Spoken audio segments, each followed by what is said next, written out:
When I go home, people ask me, "Hey, Hoot, why do you do it, man? What, you some kind of podcast junkie?" You know what I'll say? I won't say a goddamn word. Why? They won't understand. They won't understand why we do it. They won't understand that it's about the Neon Crew podcast, and that's it. That's all it is. I feel like I will practice this before you come over, and I will nail it in the practice. And then when I actually go to read it, that was good. I'm like, what is going on? That more of a Alabama accent with that, but that's... Yeah, I really tried to like hit the sort of like more like, because what is fucking what's his name going Eric for? Bana? Eric Bana. What is Eric Bana going for? So he's Australian. Yes. And he's also mate. Yeah, and I think it's like that's the closest thing is like generic Southern guy.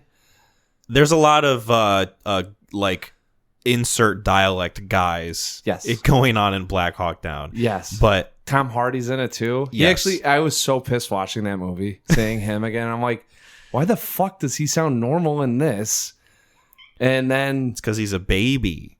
Yeah, but like, come on, guy, you've done it before. Why does all your shit turn into like soft New York dude? I don't want to spend too much time on this. I feel like Venom kind of broke him in a way that I don't think he can ever get back to Tom Hardy and Black Hawk Down. Because Tom Hardy and Venom has just like completely... It's like the symbiote itself. Yeah. It has taken over his vocal cords. And now anytime he does an American accent, all he defaults to is Eddie Brock. I'm a reporter, man. I come in, I tell the story. I'm Eddie Brock. Our new tagline is going to go from WWTHC to WHTTH. What happened to Tom Hardy? It becomes a question. It's going to be something like in the next 3 years. Because I think his other movie that just came out, it's not doing well on Netflix. Havoc? Yeah. I watched Havoc. Oh. I don't think I told you that. No. I almost thought about that being one that we watch for the show. I have thoughts on Havoc. Okay. I can share them with you later. Welcome everybody to episode 95 of the Neon Crew podcast. My name is Kyle. I'm Mac. And we're here. We're back after a long hiatus. I say long because, we missed one episode. We had to push this one back because you got married. Yes. You had your wedding. And then subsequently your after wedding. The honeymoon. The post-marital activities. We had reception, honeymoon, yeah. You had the honeymoon and then the reception in that order. Yeah, you saw it. We took pictures out there. All right, guys, we'll be right back. Yeah. 20 minutes later, boy, that was great. We waited for you for like 2 weeks. That was insane of you. Yeah. I mean, we still waited, but no, I was just letting the listeners know that Mac had a great wedding. It was a fun time. Yeah. I'm glad that you got to sit me and Megan with arguably the two most joyous fans of the show. Is that Eric and... I did get to meet him. Oh, Justin and Wes? Yeah, Jay Hall, good friend of the pod. He was sitting at the same table, and then also Wes. Good, yeah. They kept asking me a lot of movie questions, which I was happy to answer. That's, I think, why we did the pairing. It was the closest I think I had ever felt to being a celebrity, which is crazy because we don't have that many listeners. No, but it's one of those things when people are like, oh yeah, you guys talk. This is why I like doing this quite a bit. Is like, one, we get to talk, and it's good to keep in touch. Yeah. The other is like when someone has, a movie that they've seen, or like, I listened to this on the pod. What do you think about that? Because it opens up conversations, and it's very fun when you can run into someone that's listened and they said, I heard this take that was absolutely hilarious, or don't agree with that, or like, whatever. So I'm really happy that worked out. And I think that's why we did the pairing of that. Because I was like, worst case scenario, they're going to talk about movies. And it wasn't just those two. It was like 3 separate people came up to either just me or you and I when we were together. Yeah. And were like, oh my goodness, it's Neon Crew. Like, they wouldn't even say my name. They would just point at me and go like, you're Neon Crew. They didn't even, congratulations on getting married. It was your Neon Crew. Right. Who was it that came up and was like, oh, finally, the two of you are together? Because admittedly, we didn't get to spend that much time together at your wedding. You were understandably busy. I don't remember. I mean, honestly, that thing, it was a lovely wedding. It was absolutely picturesque. I don't think I could ask for anything any better. Yeah, great weather. Like, food was good. Vibes were high. The mac and cheese was hidden. Yeah. Specifically the mac in the mac and cheese. Yeah. So it was like, the only thing I wish I could have did was, like, I told me and Jasmine both agreed. I was like, I wish we would have started that at like 1 and just had people there. And who knows if it would have lasted as long as it did or not. But it was one of those things where it was like you're talking to so many goddamn people. Yeah. You know, keeping all the conversations. Not to throw shade, but as somebody who has a significant other who is sometimes chronically late, I'm glad you didn't make it at 1 o'clock. Yeah. Because she also had to work that day and didn't get out till like 2:30. When we set all that up, I was just like, oh, this will be great. It'll be good. Yeah. Hopefully, like, I don't, not lumped into too many like conversations of just trying to catch up and this and that. Mm-hmm. So no, I think like it's always good when you're like, man, I wish I could have extended that time out more to enjoy more of it. So yeah, I think that's true for most everybody who, their wedding most of the time is spent just saying hi to family and friends. Yeah. Maybe you get to enjoy a little bit of the dancing after like the main dancing with like, your new wife and your mom, like just, the stuff that is kind of expected. Yeah. And then it's like, all right, now we can let rip and play Cotton Eye Joe. And I also will point out, I did notice, and I mentioned this to you already, I noticed the song that the wedding party walked out to, which was Pump It Up from The Substance, which was great. And then you told me that there was another song from The Brutalist. Urzhabet, was that it? Or was it another one? No, it was To Each His Own. Okay. To Each His Own. I don't know who to give props to on that one. That guy probably long and gone. And then was there a third song? From a movie? Yeah. Possibly. Like, those were the two that stuck out just because I wanted to have more say with the music. Yeah. And Pump It Up was like, we just saw The Substance, and I was playing it like every other day, at least once or twice a day. Uh-huh. Right? It's just one of those songs you're like, and then you're thinking about the movie, and it's so rhythmic, Oh, yeah. So gets you in the mood. Yeah. And Jasmine likes the song too. Every once in a while, she's like, "Yeah, okay," So that was an easy one to say. All right, wedding party can walk out to that because I wanted to have it in there somewhere, right? And then people who haven't seen The Substance are like, "Oh, it's an upbeat song," Yeah, I mean, it's just kind of like it's a dance song, right? I mean, it's appropriate for getting it in there. It's nothing like coarse or anything. Yeah. And then To Each His Own was one that when I was watching The Brutalist, I was like, this is a very wholesome song, mm-hmm. And then I actually I found it and I listened to it. I was like, oh wow, this is like a very old school romantic type song, And so we liked that. We both agreed on it, and I was like, hey, and we can dance to this thing, you know. We don't have to. No, the only other one that I wish I could have gotten in, but I was also like, I don't think this is appropriate. Was Ken. The Barbie, what's that? Ken Enough? Or, I'm Just Ken. I'm Just Ken. Oh, I wanted man. to do. If I could have gotten a. I'm surprised that wasn't like a reception dance troupe song. going. Yeah, I wanted it. Would have there and that, and I think there was another one where I just watched recently. I was like, oh god, this would have been great if I could have got the guys all on board to do this. Yeah. But yeah. I think most people would have been behind that decision. It would have been fun. It would have been really fun. Yes. We'll have to dance to it later, just you and me, to make up for it. No, Sam gave a good speech. Yeah, it was a well executed ceremony and reception. Yeah, thank you. It was a good time. I've only heard positiveness about it. Me and Jasmine have only spoken positive about it, and like, it. even talking to Sam, he was like, dude, I can't believe how flawless it was. I mean, it was just kind of like Yeah. those things, like with the operations and logistics going on, can easily have something where you have to make an impulse decision, Yeah. or someone's confused, Like something's about, fucked up last minute. Like, hey, the food didn't turn out this way. yeah, or the guy's not here to do the DJ stuff or whatever it is, you know. And like we had two really great people helping us, Monica and Ken. Master and mistress of ceremony doing the operational stuff. Like they did so well that 3 of the vendors are like, they should turn this into a business. Yeah. Like they should run their own wedding planning stuff. I was like, holy shit, you know. I don't remember if I told you this, but the venue that it was at, and we won't dox the place, but my coworker, the one that I talk to usually about like just entertainment and pop culture stuff. Yeah. He came up to me and was like, where is your buddy getting married at? And I told him where it was. And he said, my family used to own that house. Oh, wow. Apparently, the people that bought the house from him and his family were the people that turned it into the venue.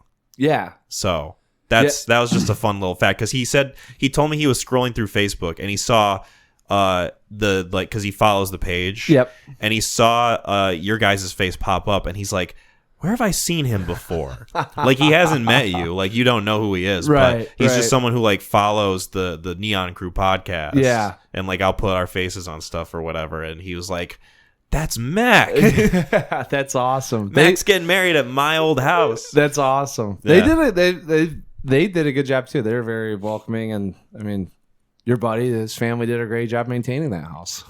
Up until the selling. I think it was like quite a long time ago that they sold it. But the history's been laid out for us. I don't remember much about it. I mean, it's, you know. Well, you were having fun. Yeah. Yeah. You were getting down with it. You took your shoes off at one point to Dude, dance, which was great. Those fucking Men's Warehouse shoes suck. Yeah. They're made out of wood. Megan brought like shoes with heels on them. And then, we walked out, sat down. She noticed that like most of the women were not wearing heels. Flats. And she was like, can you please go get my flats from the car? I'm like, yeah. That's a good call. I can do that.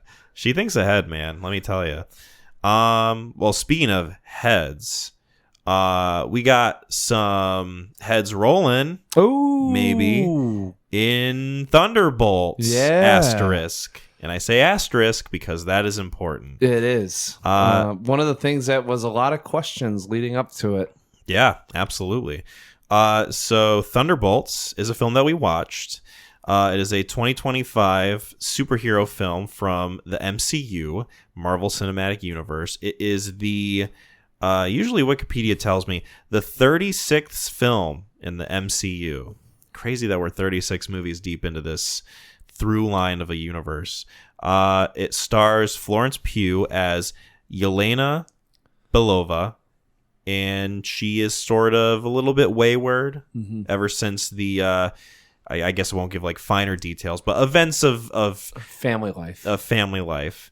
And doesn't quite know what to do with herself. She is working for Allegra de Fontaine, I believe her name is. Close enough. Victoria or so. Valentina Lafayette de Fontaine or something like that. Yeah, Valentina Allegra de Fontaine. Yes. The duh is important. Yes. She's working for her in this sort of like mercenary assassin capacity. And because de Fontaine is on trial for impeachment, she wants to get rid of all the evidence of her wrongdoings. And to do that, she sends Yelena on a mission to find whoever's breaking into her facility and take care of the issue.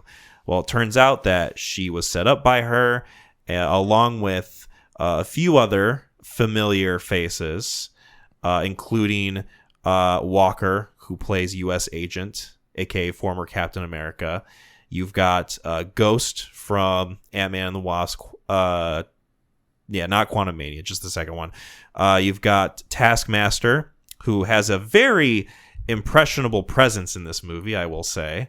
And then you've also got Bob, who we will talk about. And of course, Red Guardian and Bucky are part of it too. They sort of help the effort to kind of like stop Valentina from what she's doing. So that's pretty much it. Before we get into the finer details, spoiler alerts for Thunderbolts.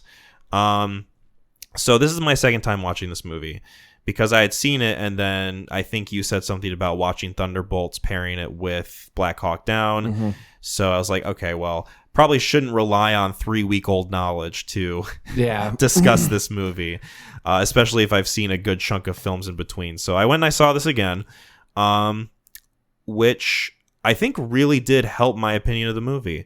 Nice. Not that I hated it before. I enjoyed it quite a bit. But the first time watching it, it's like, okay, not really knowing what to expect with this, especially like late stage MCU, post watching Brave New World. I was a little bit skeptical going into it. And then being pleasantly surprised, but still having my expectations so low for it, I was like, yes, this was a decent like 7 out of 10 movie. And then the second time watching it really did wonders for my opinion towards this movie. Interesting. I really did enjoy this film. Okay. I think it's got a lot going on that totally works. Obviously like there's a few issues I have, but as far as like a late stage MCU film, I think it's very consistent. I think it's a movie that at least surface level cares about its characters in a way that I feel like a lot of these later MCU movies don't. Brave New World, for example. And I feel like the themes of it and sort of like the expectations of where I thought it was going was met very well. Yeah. So I don't know. I've been rambling for a little bit. Well, and then you just tipped your whole hand. So I tipped a little bit. Listen, we haven't done this in a month. Yeah. All right. I'm a little rusty on this. It's okay. Give me a fucking break. It's okay. We're hopping back into it. Listen, you just gotta shake it off. Yeah. I went and saw Taylor Swift it. I went and saw this Saturday morning. Okay. 10:30. I think I watched it Thursday. Nice. Yeah. Yeah, I went and saw it 10:30 in the morning, so I had the theater to myself, which is always nice, especially with these things of not wanting to have people in there expressing themselves while things are happening. Yeah. No, I had low I think low expectations. A little bit on the, not really sure what we're getting into with the asterisks. I really actually, when I say low expectations, I expected not to like this thing. All these characters seem like B-level characters. Mm-hmm. And not really having a clear direction of where the movie's going or what it's intended to do. It leaves the mind to wander a little bit. So I think I was a little shocked. But also having some of the mystery involved with what's going on with the film and where it's going to go is always pleasant. So, going forward, spoilers for Thunderbolts. Yeah. So obviously these are characters that are either like we're supporting characters in other movies that, centered on a different star, Yelena. I will say even C-level characters. Right. Like Taskmaster, Ghost. I didn't even realize Ghost was from fucking Ant-Man. Like you said that, and I'm like, I was going in my head. I was like, she was in that thing. It's one of the things in that movie that a little bit undercooked, in my opinion. That they do more justice in this film, obviously. But yeah, no, taking these side characters and giving them room to grow, room to shine. Because one of the things with the MCU is like, how do these things tie together? Like, what are we doing with these characters? Like, what's going on? Like, where is this thread going? Yes. And at the very least, I appreciate the fact that this kind of more or less feels like its own thing. Like, sure, these characters have existed in other properties, in other areas of the MCU. Yes. But I feel like even if you took someone who has never seen any of these movies before and you have them watch Thunderbolts, could probably still get like a decent time from watching these characters bounce off of each other and like learning about their history, even just through the movie itself, given like the like flashbacks. They do a really good job with exposition in this thing of not force feeding, but also not dumbing it down for people that haven't seen it. Yeah. They walk you through this gently and they give you probably broad strokes on the characters. And they're doing it while the characters are bantering with each other a lot of the time. They'll set it up with, some of the flashback stuff or like you said, the bantering. So there's some jokes that Bucky has with Captain America there's a lot of good exposition in this thing that felt like well written, which I like was not the case, I think, in Captain America Brave New World. Yes. Yeah. The one thing, because I've been thinking about this movie in relation to Brave New World, and not even they're leagues apart. Yes. Even though this movie kind of mentions the events of Brave New World in a way. It touches on it. Touches on Red Hulk, Hot Tamale Hulk. It brings. I mean, they do. They did a good job incorporating a lot of the other films, or at least what they needed to, into this one. Yes, I think they even talked about the snap at one point. Probably. I think they mentioned something about. They do. That when Bucky's talking to the assistant, she was like, I was like 8-year-olds when the snap happened. Yeah, there's a lot of like Avengers, like different movie references specifically with that team. They're continuing on the timeline, so it's important that you have you make sure that everyone's aware of where we're at and that they are continuing on with it, but not in a way that's like, hey, we're going to make sure everyone knows that this occurred, and sit down and be like, you're a hero for doing what you did. Right. One thing I really appreciate about this movie compared to Brave New World is that this movie really does feel like it cares about its characters in a way that doesn't feel so plasticky or surface level. Because the thing that I really didn't vibe well with Brave New World is that it felt like those characters were so kind of like paper thin and wet. Like, just sort of like tissue paper versions of like what we know of these characters. Yeah, because they tried to like morph Anthony Mackie into something that felt inauthentic to me, where it's like, okay, you want him to like kind of fit the mold of Captain America, so you're making him sort of like stock hero type, when I feel like that wasn't really like suited to the strengths of that character when he was Falcon. Right. Because with Falcon, it's like, oh, he's a little bit exasperated. He's like, has to be a little bit scrappier because he's got limitations. Yes. And I like that this movie kind of has that feeling to it where like, these characters are scrappy. They've got to like be resourceful. They've got to figure out a problem that like actually feels like a struggle instead of like, someone solving it with just like a flick of their wrist or whatever, barely given any effort, at least it looks like. No. I don't know. Am I saying things that make sense? No, you're, dude. I feel like I'm losing my mind. No, I was watching this and I'm going like, I wonder, like these guys can actually die. Like there's if a bullet catches you the right way, I think they do. Like there's a scene in there where they actually take down someone and it's a bullet to the head. There's a fun line where I think it's Yelena who's, when they enter in like the silo and they have to like climb up. Yes. She says, so we all just punch and shoot? Yeah. That's what we do? Yeah. I mean, there's like you said, the limitations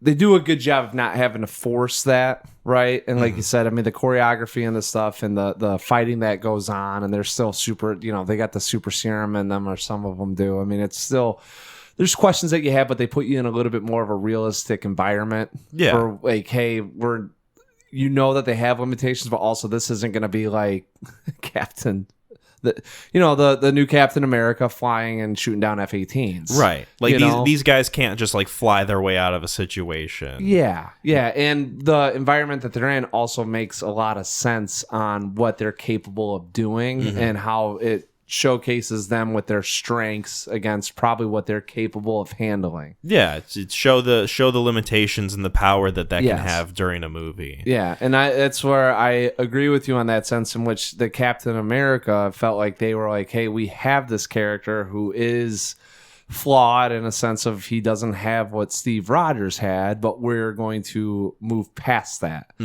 The constraints or the challenges that he faces almost seem non-existent, when in reality they should have been. Right. And that's where I get it feels more cartoony in that sense, that this isn't a grounded reality that we're in with Brave New World, as opposed to with this one. This felt very grounded.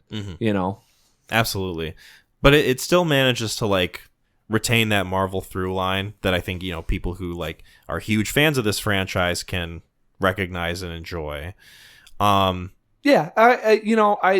main challenge that they face at the very end there, I mean, it's a great solve for a problem, but it does leave you kind of in at least for me, I was like, well, how far can this troop go? Right. And I think the movie answers that question in a way that's satisfying, at least to me, with the end, we said spoilers for this movie, the end being revealed that these are the new Avengers. Yes. That's where the asterisk in the title comes in, is like, oh, this is what it means. Yeah.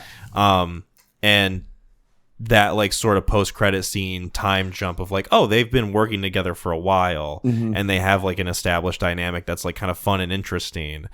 And I don't know. I think they end it in a way that's like, it makes me want to like know what that team gets up to in like other adventures or like other avenues or like movies or whatever. I'm kind of shielding my curiosity a little bit because this feels like almost a Earth version of Guardians of the Galaxy. And Marvel was very much kind of inspired to do this specific group after the success of Guardians of the Galaxy. Yeah. Because Thunderbolts, it's an established comic book superhero team. Yeah. Obviously, like, they're a little bit different than this one. They take on Doomsday and stuff?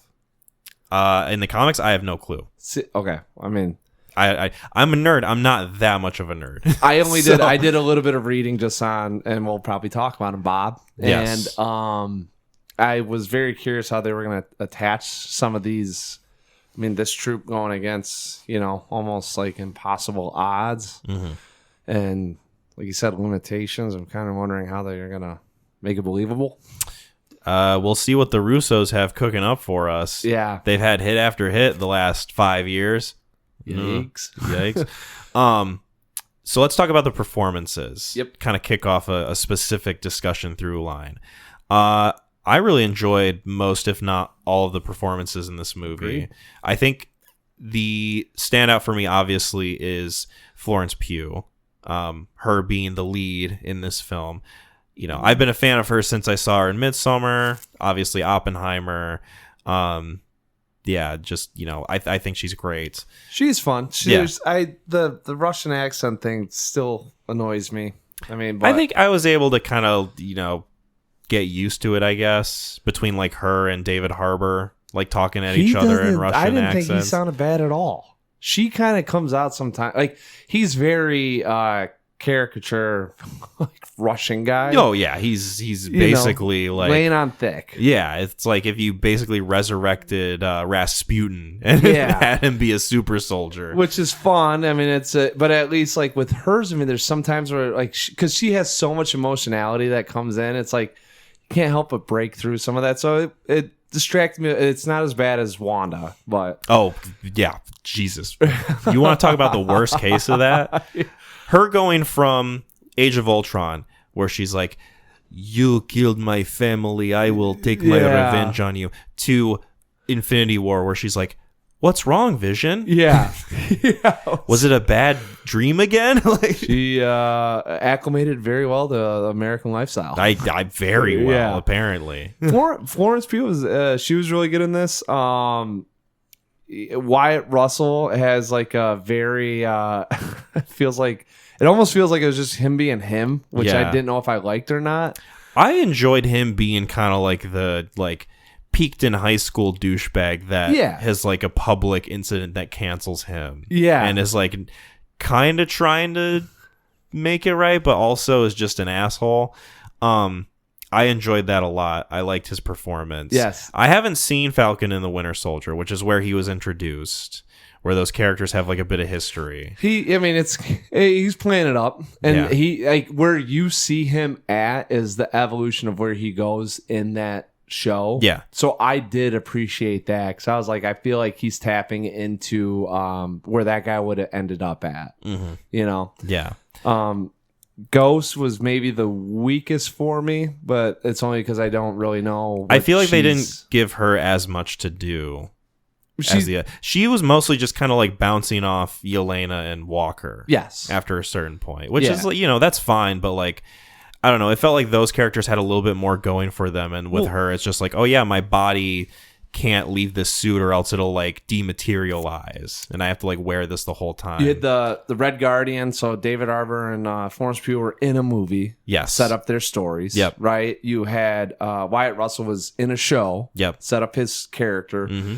And then you have this person in here who is She was a side villain. She was like a kind of minor side villain in Ant-Man and the Wasp, but also like kind of not the villain towards the end. You know, and it's like she's not really explained. There's not much. Maybe in that movie they do a quick synopsis, but her character was like the one that, from watching it and kind of having some backstory and everyone, I was like, I don't know what she does. I don't know why she's here. I don't know if she's good or bad. I just don't know anything about her. Mm-hmm. And like at the end of it, you're on board with her because the chemistry with all of them are great. Yeah. You know, but it's more of just like, and I don't know if I've like, once again, with these things, it's kind of hard to care because there's so many fucking people in it. Right. It's like, who do I get attached to? I really enjoyed Sebastian Stan in this movie as Bucky. Really? It felt like they gave him a lot more of a character. And I haven't seen Falcon and the Winter Soldier, so I don't know how they do in that movie. But it feels like the MCU, when it comes to the relationship between him and Steve Rogers, I feel like a lot of it is like very high stakes, but also like low depth, where there's a lot to do with like the story elements of their relationship, but I feel like you never really get to like enjoy their relationship kind of unfold throughout the rest of the movies. Like they're fighting side by side and they're in scenes together where like they maybe have like a dialogue or two, but then you never really kind of get into like the minutia of their relationship, at least to me. You know, that's a hard one for me because I do think they tried in Captain America, the first one. The first one, I think, is when it's the strongest, yes. And I do think that they set it up so at that point it's like you're just going to continue on this caring path when he comes back, you know? Right. It's just, I feel like the MCU was a little bit less concerned after that point because they just looked at the first movie and were like, oh, well, we already did that. I'll throw on MCU movies like when I'm working on stuff just because it's filler. Yeah. And Civil War was on, and they do a decent job of showing why Steve Rogers cares about Bucky. And there's some dialogue that occurs in there where you're like, okay, I get why he is trying to protect or figure out who this guy is or whatever it is, you know? Mm-hmm. Right. I don't knock it too much. I do agree. I mean, there's a lot of like, hey, this is a bromance with like 20 minutes of like bits and pieces of dialogue that get shaped up. And like, if you were to add all the movies that they're in together, 12, 14, 15 hours of movie time. Right. And they give 20 minutes explaining why they are connected. It's not great. I feel like I would have liked to see that a little bit more play out, either visually or just like some other way. Oh, I don't think we're gonna have that ever again. No. Promise you we won't. Yeah. You know, I enjoyed him in this. I feel like they gave him like moments of humor that really worked for me. I like his acknowledgement of like, you know, I've been around for such a long time. You know, his dialogue with you know, Valentina's assistant or whatever, trying to like help her out. And I also like, you know, he comes in and it's like, he makes an impression as the Winter Soldier, you know, takes these fucking trucks out. And then the turn when Wyatt Russell sees that he's like fired something at them, he's like, oh, shit. I don't know. I just think that that's fun.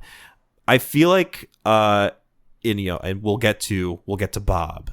Mm-hmm. The most underserved character in this movie is Taskmaster because she just gets shot in the head immediately. Yeah. Like, it's so funny how she's on the poster. What is she in? She's in Black Widow. She's at the end of Black Widow. Oh. When she, like, frees all the other, like, agents or whatever. Oh, hey, you didn't make the cut. Yeah. Like, she's going up against Ray Winstone, and Ray Winstone has, like, used her as, like, his primary assassin against Natasha. And then she, like, breaks her mask. We don't have to get in just in case. I mean, if you're watching Thunderbolts, I feel like you kind of know what's going on. I've only seen that movie once, and I don't remember her in it. Sure. That shows you the impression she's left. Well, it makes me also laugh that they're like, we're just going to get rid of this one in case people thought she had something. Well, I'm wondering, too, if, like, the decision was they gave her the title of Taskmaster, which I don't know if you know anything about Taskmaster in the comics, is sort of like a zany kind of comic book like anti-hero where Deadpool-esque, very Deadpool-esque, very kind of like smarmy, sort of like Skeletor, like yeah type of thing. Yeah. And I feel like her dying in this movie is maybe a chance for them to like kind of reset that idea, Or maybe just like get rid of it completely in that like they already have Deadpool, so why would they need another character that's like Deadpool? My guess is that Red Guardian ended and they're like, we went this direction and we kind of left it on a cliff note, so let's cap that. Pardon the pun. Plow. Yeah. I feel like, obviously it's just really funny to me that she is on the marketing of all of this. She's on the box. She's in the cast. I think she's like the 4th highest build, and then blip immediately. See ya. Yeah. I don't know. It was just amusing. I didn't. Sebastian Stan in this, I did not. I was like, it was lukewarm on. I was like, I can't tell. I was like, everyone else feels like they're trying. He feels like he's mailing it in. I don't know if that's like Bucky's personality. I think just like his presence has so much impression for me. Like, I don't know. I do. I mean, I like him as an actor. In this one, like, I was expecting a little bit more, out of him. But I guess if he's playing, like, melodramatic, don't know what to do with the world or myself, he nailed it. It feels like to me, and, they make the decision to make him a congressman, which is an interesting choice, especially given that he's canonically assassinated JFK. It's probably probably doing some sort of... I do get the sense that he's giving the performance of like, I'm a little bit in over my head with this like congressman thing, and that I'm just kind of itching to get back to being action boy superhero, Yeah, kind of. That's what I'm saying. I would have expected a little bit more. I don't know. I can't put my finger on it. It just felt like very vanilla with how he was approaching it. Sure. And I didn't know what to make out of his emotional state with, like, yeah, I could feel that way with, but he's also, as a congressman, trying to help out and use that leverage on the person. Mm-hmm. So it's like, how much do you really feel in over your head if you're actually still doing good in that role? Mm-hmm. So the scene to me that told me that was like when he's trying to read the document that the other congressman was telling him to read, and he's like going through and he's like, I don't want to read this shit. Yeah, he like spills chili over food on his shirt. Yes. That scene to me told me all I needed to know about, like, he doesn't really care for being a government official. Yeah, he's like, I could do this in this other capacity and still get the answers I need. Right, exactly. Yeah. Stand out to me, and I don't know if you agree with me, Lewis Pullman as Bob, a.k.a. Sentry. I think he might be my favorite performance in this movie. Really? I think so. I liked him. The facial acting was driving me nuts. Interesting. His eyes quivering, lips quivering. He's always like sketched out, and I think it worked for me because he's got such a compelling face that, obviously reminds me a lot of his dad. Dude, he had a couple like shots in here where I was like, holy shit. Bill Pullman must have had like super sperm when he had sex with his wife and made Lewis Pullman, because like 90% him. He made a copy of himself. Yeah, there were some shots that I was like, insane. That's gross. Like, like just how much he looked like his dad. Mm-hmm. Like Wyatt Russell, like you see a little bit of Kurt in there. Yeah, but I've seen a side by side of him and Goldie Hawn. It's like, oh yeah, he's got like her eyes and like obviously like the hair color. Yeah. Lewis Pullman is just like, Control Alt C. Yeah, like just in fucking S, but in this instance, yes. But yeah, it was. Listen, I liked him. I'm just saying there was a couple they do so many goddamn close-ups of him, and he's confused, unsure, still trying to remember. It's very hard to teeter the line on what's going on and like overacting. I feel like he did a good job of balancing the like goofy mystery of this guy, like why is he here? He clearly doesn't fit in with the rest of them. And then also balancing that with like this minor like flash of God complex that he's given when he's, given the suit and has the powers and everything. And then also this really deep, dark sadness that like creeps in and becomes like the pinnacle of like the third act of the movie. Yeah. I feel like he does a really good job of balancing those three different things and like having the script ask of him like, hey, can you like manage to do these and still be like a character who's sympathetic, a character who's menacing, a character who makes people laugh. He was very humanistic in this. In a world filled with people that are asked to do godlike things, he felt very much like watching it thought of The Boys And I was like, this feels like Yes. a character that got pulled from The Boys and said, we're going to give you human flaws. We're going to give you like the ability like to rationalize things, but also like they mentioned thoughts of grandeur and also dealing with your past. I was like, this is how I feel like if you gave anyone in the world, in our world, superhuman powers, like that's a potential that you could create. And I really like that aspect of the character. I really enjoyed the line that the assistant had where she told Valentina, you give someone like Steve Rogers the super serum. Yes. And he's a hero. You give someone like him these abilities. Yeah. I don't know if that'll end well. Yeah. Did she pull out like Ted Bundy or something? Or did she say him? Because there was a lot. That was it. I mean, it was like, she's like, going on about like there are the right people to do this to, and then there are the oops, we made a mistake, we found out it worked people we do this with, and that's him. Mm-hmm. And I did like that. I mean, this movie touches on some deeper themes that with these superheroes we kind of forget that at least in this world 90% of them are humans that are found or given these powers, or you have these humanistic elements, but they're still subject to their emotions and their like fallibility. Yes, which I think and that's what the MCU's kind of done a really good job going, and James Gunn does a great job of it, right? Of being able to attach a lot of those feelings and highlighting some of those flaws and actually making them like one of the challenges that our heroes face. Is not just necessarily the world, it's also like how we're feeling it in the moment, and the first movies did not do a good job of that. They just said, you guys are superheroes, you understand right and wrong, and you all want to do right. And now we've gotten to a point where in this one they do a really great job of saying like they're people, they don't have to pay bills, but there are other things that make it challenging for them on a day-to-day basis. Yeah, and that was very. It was refreshing to just kind of have that going on as a theme throughout this thing. It's refreshing to see an MCU movie that doesn't feel totally adherent to the formula that we've come to be all too familiar with these films. Yeah, because you show someone like a trailer for this, and they can probably guess like, oh, obviously, like they're gonna team up, they're gonna fight Sentry, they're gonna figure out a way to beat him, and that's gonna be the end of it. I mean. I guess if you'd known the comics, you knew that Bob was the Sentry. Right. But if you don't, like I didn't know. I was very curious as to what was going to happen with him. Mm-hmm. And I think, like, once they were in this, once he decides, it was like he stops the bullets or whatever it is. Like, there's something that kind of occurred right before. It's like, oh, this is going to turn into the problem. I still don't know who this guy is. Right. So, like, even watching the trailer, like I said, I had no clue where it was going. It was during the movie you kind of figure out, like, oh, this is where they have to go because they didn't show them stopping the Chitauri or whatever. I was wondering if the MCU has ever, like, used a character like this before. Kind of like a Homelander or like an Omni-Man, where it's like this character who is ostensibly has the powers of, like, Superman, but is just a little too cracked to have that responsibility. Yeah.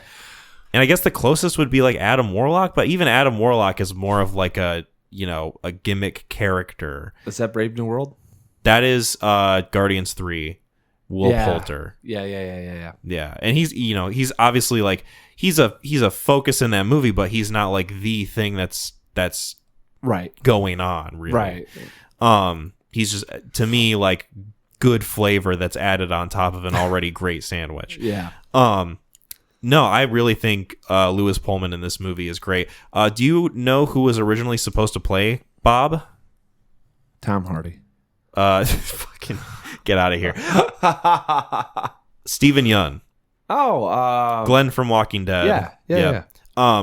He was originally supposed to play. I could see that. Bob Reynolds. I guess he had to drop out because he was originally cast and then the strikes happened. Oh. And then he was like, now because of the delays, I don't have time to do this. I have other stuff going on. Yeah. And I'm also wondering, too, if part of it was... How do you not fucking get your meat hooks in that thing? Like, you want to talk about being set for life. Right. Of course, you got to be a puppet, though. And I remember it was like big news when they announced that Stephen Yeun was going to be in the MCU, not as this specific character necessarily, but like just in the MCU in general. Yeah. Like, holy shit, we got this guy. Yeah. Let's fucking go. And then he dropped out, and people were like, you know, obviously strikes happen. I get it. I wonder if part of it too was because he already voices Invincible in the like Amazon superhero show. You think there's conflict? I'm wondering, not conflict. I'm just wondering if he took a step back and said, I don't know if I want to portray two superheroes who are like kind of have the same thing going on. Yeah, no, I feel like probably didn't care. I would almost. I mean, probably not. I'm just speculating. Every thespian I always go into, they want to do the theater role, and like you're talking about these very surface level characters, and it's green screen that you're on. Like, how much enjoyment do you get? Like, I mean, me personally speaking, I think that the people that sign up for these films are like, I'm completely fine going the Chris Pratt route and being kind of this A-list actor that you're going to see my face everywhere, and don't mind having to do all of the marketing campaigns, all the tours, getting into this. Like, sign me up. I just want a paycheck. Because, like, can you back the money truck up in this driveway of mine instead of the other one? Yeah, like that's where, and I think it's unfortunate that I label these actors that way, but I just can't get behind them thinking like, and I shouldn't say it like that. It's more so of like very curious. Like, I'm not going to say it taints my impression of them. Sure. But it's more so of like, all right, are you doing this because you like MCU? Are you doing this because you have a young daughter? Right. Like, and like sometimes the most obvious thing is the answer. Yeah. You know, and that's where I get into with him being like, I already have one comic book character going on. I don't know if I want to sign up for another one because of all, like, it's just not what I want to do. It's not where my heart's at in terms of where I'm at in my acting career. Mm-hmm. Like, I also feel a lot of people that are signing up for this thing are kind of well set with their image and reputation. Yeah. That it's a, sure. Like, I can get into some other things, scheduling conflicts, because I got to imagine if you're doing this, like Robert Downey Jr., I don't know what else he did while the MCU was going on in his life. Like, he had Sherlock. Dr. Dolittle. There was Due Date, the Zach Galifianakis comedy that was totally funny and really good. The Judge maybe was one. Oh God, The Judge, yeah. Not awful, not great, not awful. I've listened to a discussion about that movie. That movie is very. I'll have to watch it myself to paint by numbers. Yeah, to have my own judgment on it.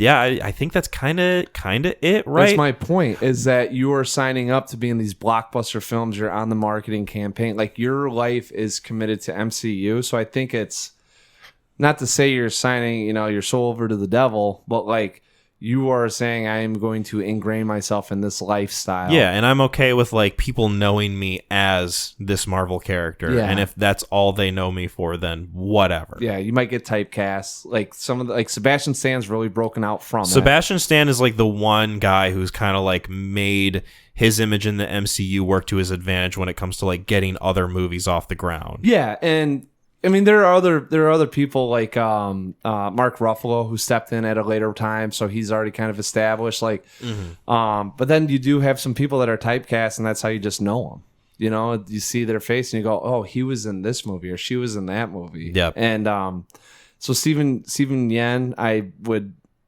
if I had to guess, I don't know if that played a role. I would almost say he's like, I don't know if I'm good with taking on some other work. Yeah. Yeah, for sure. I really did enjoy Julia Louis-Dreyfus in this too. She's great. She's good in everything she does. She's fantastic. She fucking nails it. She gets the stakes. She knows what she wants to do. Is she the most successful of the Seinfeld main four? Well, one of them got canceled. One of them started saying some racist stuff on stage while he was doing a comedy act. Yes, not great. Kramer. Jerry, I think, was completely fine with doing producing stuff and like keeping up with the comedy and yeah, we'll do like a big movie thing every now and again, but sometimes it falters really hard, like Unfrosted. Yes, that's the last thing I remember. And then he'll say stuff like the left doesn't find things funny anymore, which is we're woke. You can't be funny anymore. Yeah. No one will watch my Pop-Tart movie because of the woke mind virus. You lost it, man. You didn't stay in touch. Yeah, a little cuckoo for Cocoa Puffs. Yeah, I would say. But I should also say Pop-Tarts instead. Jason Alexander had a decent run, and I feel like he just kind of, either, he got phased out, but he stepped away. He seems like he's totally cool with just chilling out. And if he's in a movie, great. If he's in a TV show, great. You want me to play like a zany Colonel Sanders ass looking serial killer on Criminal Minds? I will absolutely do that for you. But, otherwise he seems like he's good to chill. Yeah. He's getting that Seinfeld residual check every month, and he's like, cool, I can buy a new house. Yeah. Like, she's always made me curious about why she kept up with it, but she's phenomenal at everything she does. I mean, she's got very good charisma. Yeah, I mean, some actors, they're around for a while, and they're prominent in things just because they genuinely enjoy acting. Yeah, it's like I can make money off of something that I'm passionate about. Doesn't matter how much fucking cash they have in the bank. It's just, I enjoy doing this. Mm-hmm. Seems like she's having a lot of fun playing like the sort of like white woman Amanda Waller version of this character. Yeah, just like I'm kind of a piece of shit, but also like very opportunistic, and I'm gonna spin it my way if I want. Kind of swarmy, kind of knows what she wants. Mm-hmm. But some of those roles, I will say it's way easier in all these things to play the heel, because you can just be a giant piece of shit, be a little charismatic. I would say almost because she reminded me in this movie of like wrestlers. Yeah, and I feel like when they get a chance to turn heel and wrestling, it is like the biggest chomp off the bone that you can have with that piece of meat. Like I get to fucking sink my teeth. I'm gonna have so much fun with this. Yeah, because like being good it's great, but it's also not very charming or charismatic, it's entertaining. You're not given as much leeway with the performance and like what you can do with it. Yeah, I mean, it's like why everyone when you think about stuff, it's always like I want to see like what the bad guy would do, because I know that they're gonna, as long as the guy comes in to save the day, but like, yeah, I feel like most actors, even if they've like predominantly played heroes most of their career, I feel like when it does get interesting is when they do play bad guys. Mm-hmm. Tom Cruise in Collateral, for example. Yeah. Like totally like the poster child Cruise of that. In Tropic Thunder. Cruise, yeah. As Les Grossman. Yeah. It's maybe not the villain of that movie, but is certainly an insidious presence. Pretty damn close to being the villain of that movie. Listen, I think he kind of wins in the end of that film, doesn't he? Yeah. Dances around. Kind of in a worst way possible.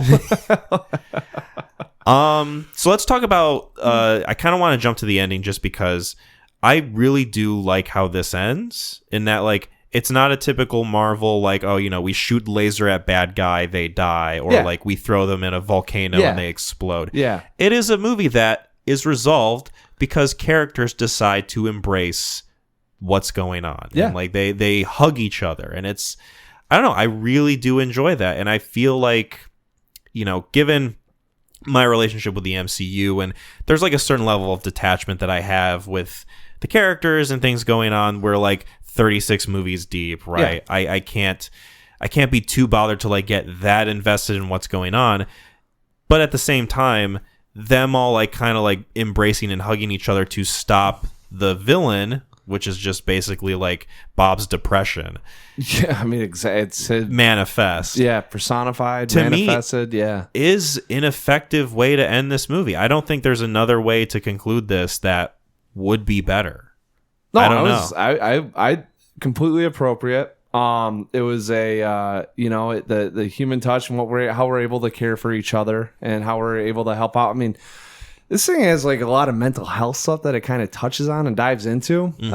And throughout the movie, the theme is, mental health and more specifically dealing with depression. Mm-hmm. That it felt kind of Guardians-esque, with we have this troop, we got these people caring for one another. We are so emotionally invested. It only makes sense that we're kind of highlighting, we're at this emotional peak of, we're not getting past this physically, but emotionally and mentally. And it was a very apt way of doing that and taking that on, and especially about reading the character of the Sentry and the Void and Bob and his role with all of it. You know, that this is like it's a fun flavor on how we're going to tackle a high stakes situation. Yeah. You know, and no, I don't think there's any other way they could have ended it, especially, like I said, I didn't know Sentry and Void are two different personas of Bob, and he can like morph into either one and doesn't have any recollection because they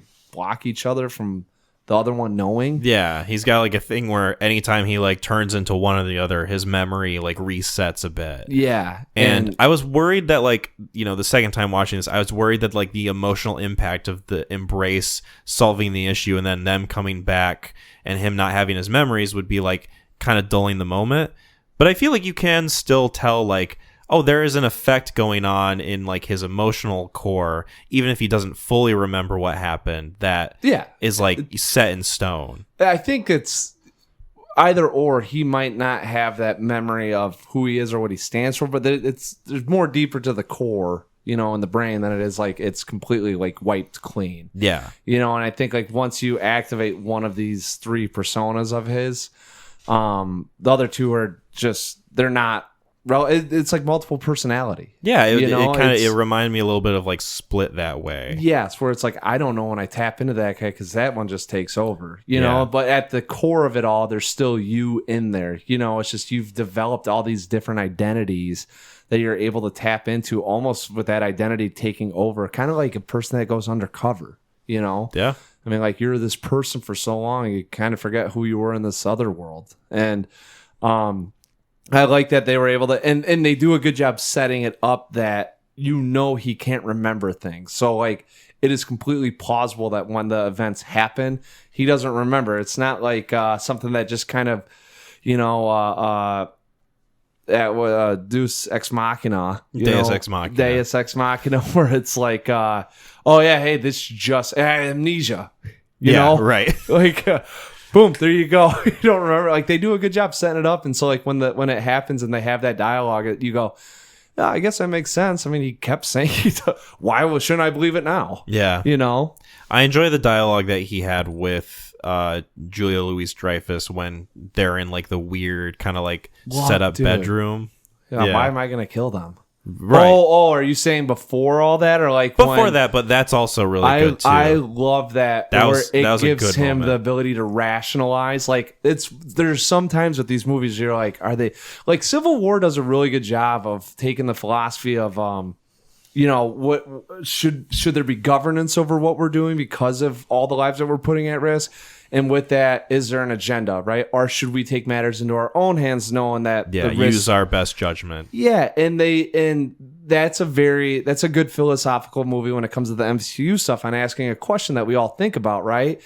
This one posed in the sense of, well, if I'm so good, why do I have to take them out? Right. You know, like they're not a threat to me anymore, is what he says. And I love that he has that ability to rationalize the moment and actually have, you know, like a bit of clarity on like, no, I mean, we could arrest them or something, but I'm not going to, that doesn't make any sense. And I like the exchange he has with her where he keeps saying the word God and she says, using the term God a little too liberally there, Bob. And he goes, no, well, you see what you said earlier was, I'm more powerful than all the Avengers wrapped into one, which included a literal God. Yes. So I don't know what you're trying to tell me. Yeah. And then it gets really tense. That moment is maybe one of my favorite parts of this movie. I like that. I also like the uncomfortableness of her trying to nurture him. Yeah. Like, hey, I'm going to imprint, nurture. I'm going to take this severely broken person and give, you know, I'm going to have a mother complex with it. Like, I was like, you know, it goes into her character about how smart and how swarmy she can be. I'm like, I will just do whatever it takes, and I know exactly how to play the game.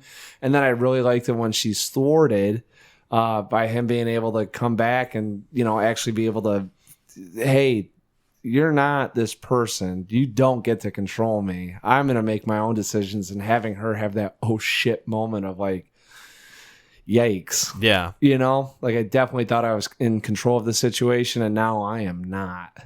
How did you react when so he goes into void shadow mode and he's floating there? Loved it. And there's like I liked it too a lot. I loved it. and it's very ominous. The whites of his eyes just like being the only thing visible is so fucking creepy. That was so well played. The turning him into shadows was so well played. I love that whole sequence. This is a very good sequence. So, debris falling down. They're having to like save people, push them out of the way, get them clear of like the road or whatever. And then Red Guardian saves this little girl. And then he's like looking at her and she's smiling. And all of a sudden, she's just like shadowed. Yeah. And she's gone. And when I saw this movie with my friend Drew, he just started laughing. Oh, because it was so like out of nowhere. And I'm wondering if you had like a similar reaction where you're like, oh shit, like kind of throws you off. And like you kind of chuckle at it a little bit to compensate. It was coming out of left field for me. Right. Like he does a couple of those things when he gets up in the air. And it's like, okay, this is turning into the big. What threw me off is Yelena being like, oh, I'm gonna go into his memories. Like I was like, that to me was like, I was like, that's how we're gonna stop him. But actually when he gets in there and she's able to kind of tap in and find this other person in there, I was like, okay, I'm enjoying this. This is like a therapeutic session going on. How to stop the villain, you know? It's very like kind of existential and introspective. Yeah. And it's something that like you never really see in these movies. Dude, if this thing's doing well, I'm kind of shocked with just like how Americans are receiving it. So right now it is at $326.3 million against a $180 million budget. So it's at least like broken even, making a little bit of money. Yeah. And that's not even including like, potential like physical release sales and like streaming and all that. Right. So this was a success. It'll probably hit 5, 6, 7 million. 100 million. It has like a pretty strong online presence with like movie discussions and like just people talking about this on social media in general. Which is good. I think this thing has legs. I think what we're trying to do is there's a more of a social conscious with some of these, because I think Brave New World was trying to tap into some of like the ethnicity groups, what they struggle with, barely feels like they sniffed at that stuff. They tried way too much. Like this one 100%. Goes, hey, this is mental health and we're going to look at depression. Like we're not getting anxiety. We're not getting into some of the ADHD stuff. Like this is like how we are feeling. And this is like our sole scope on this. And they do a good job honing in on it, where Brave New World felt like we're going to deal with some of the ethnic situational stuff going on in terms of like our civil compromise. We're going to tackle all of it. And that's why it just felt like so much shit was thrown at the wall, and they were trying to like, we want to hit on some of these things, and it's just so much. Whereas look at our movie. We have all the themes going on. Yeah, where this is very focused. And I was like, I was at the very end of this thing, I was applauding it. I was like, if this raises awareness on mental health and like what this can do to people, I was like, that's awesome. For something this large to hone in and use it as a little bit of a analogy, an anecdote, however you want to view it.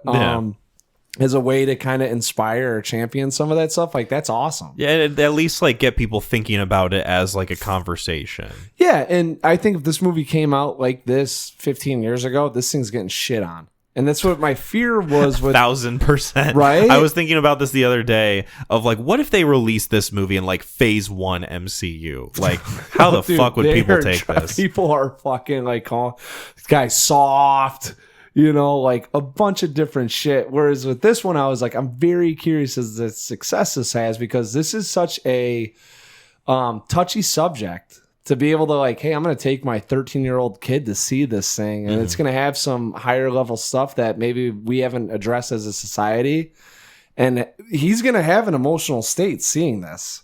Yeah. Or at least ask questions about why is she feeling like this? She goes to work. She's a kick-ass lady. Right. Why is she crying right now? Why is Bob punching a shadow version of himself? She's like, you left me to her dad. Mm-hmm. Like, there are probably a bunch of people, like little girls out there watching that going like, oh God, like I triggered memory. So I applauded it for that. Just to confirm, what Mac pretty much said was he was crying in the theater. I saw it. I did get not dusty, but a little like. I mean, I was thinking about like Willow. Your heart flutters a little bit. Oh, dude, I was thinking like if I'm David Arbor and like that was Willow, I was like, oh God, I would hope that you have your own limo service when you get older.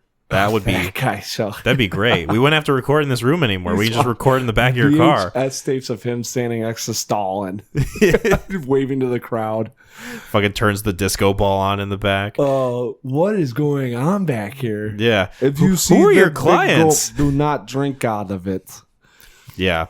He was fun. Yeah. Fun movie. Yes. Was there anything else we wanted to say about Thunderbolts, aka the New Avengers? No.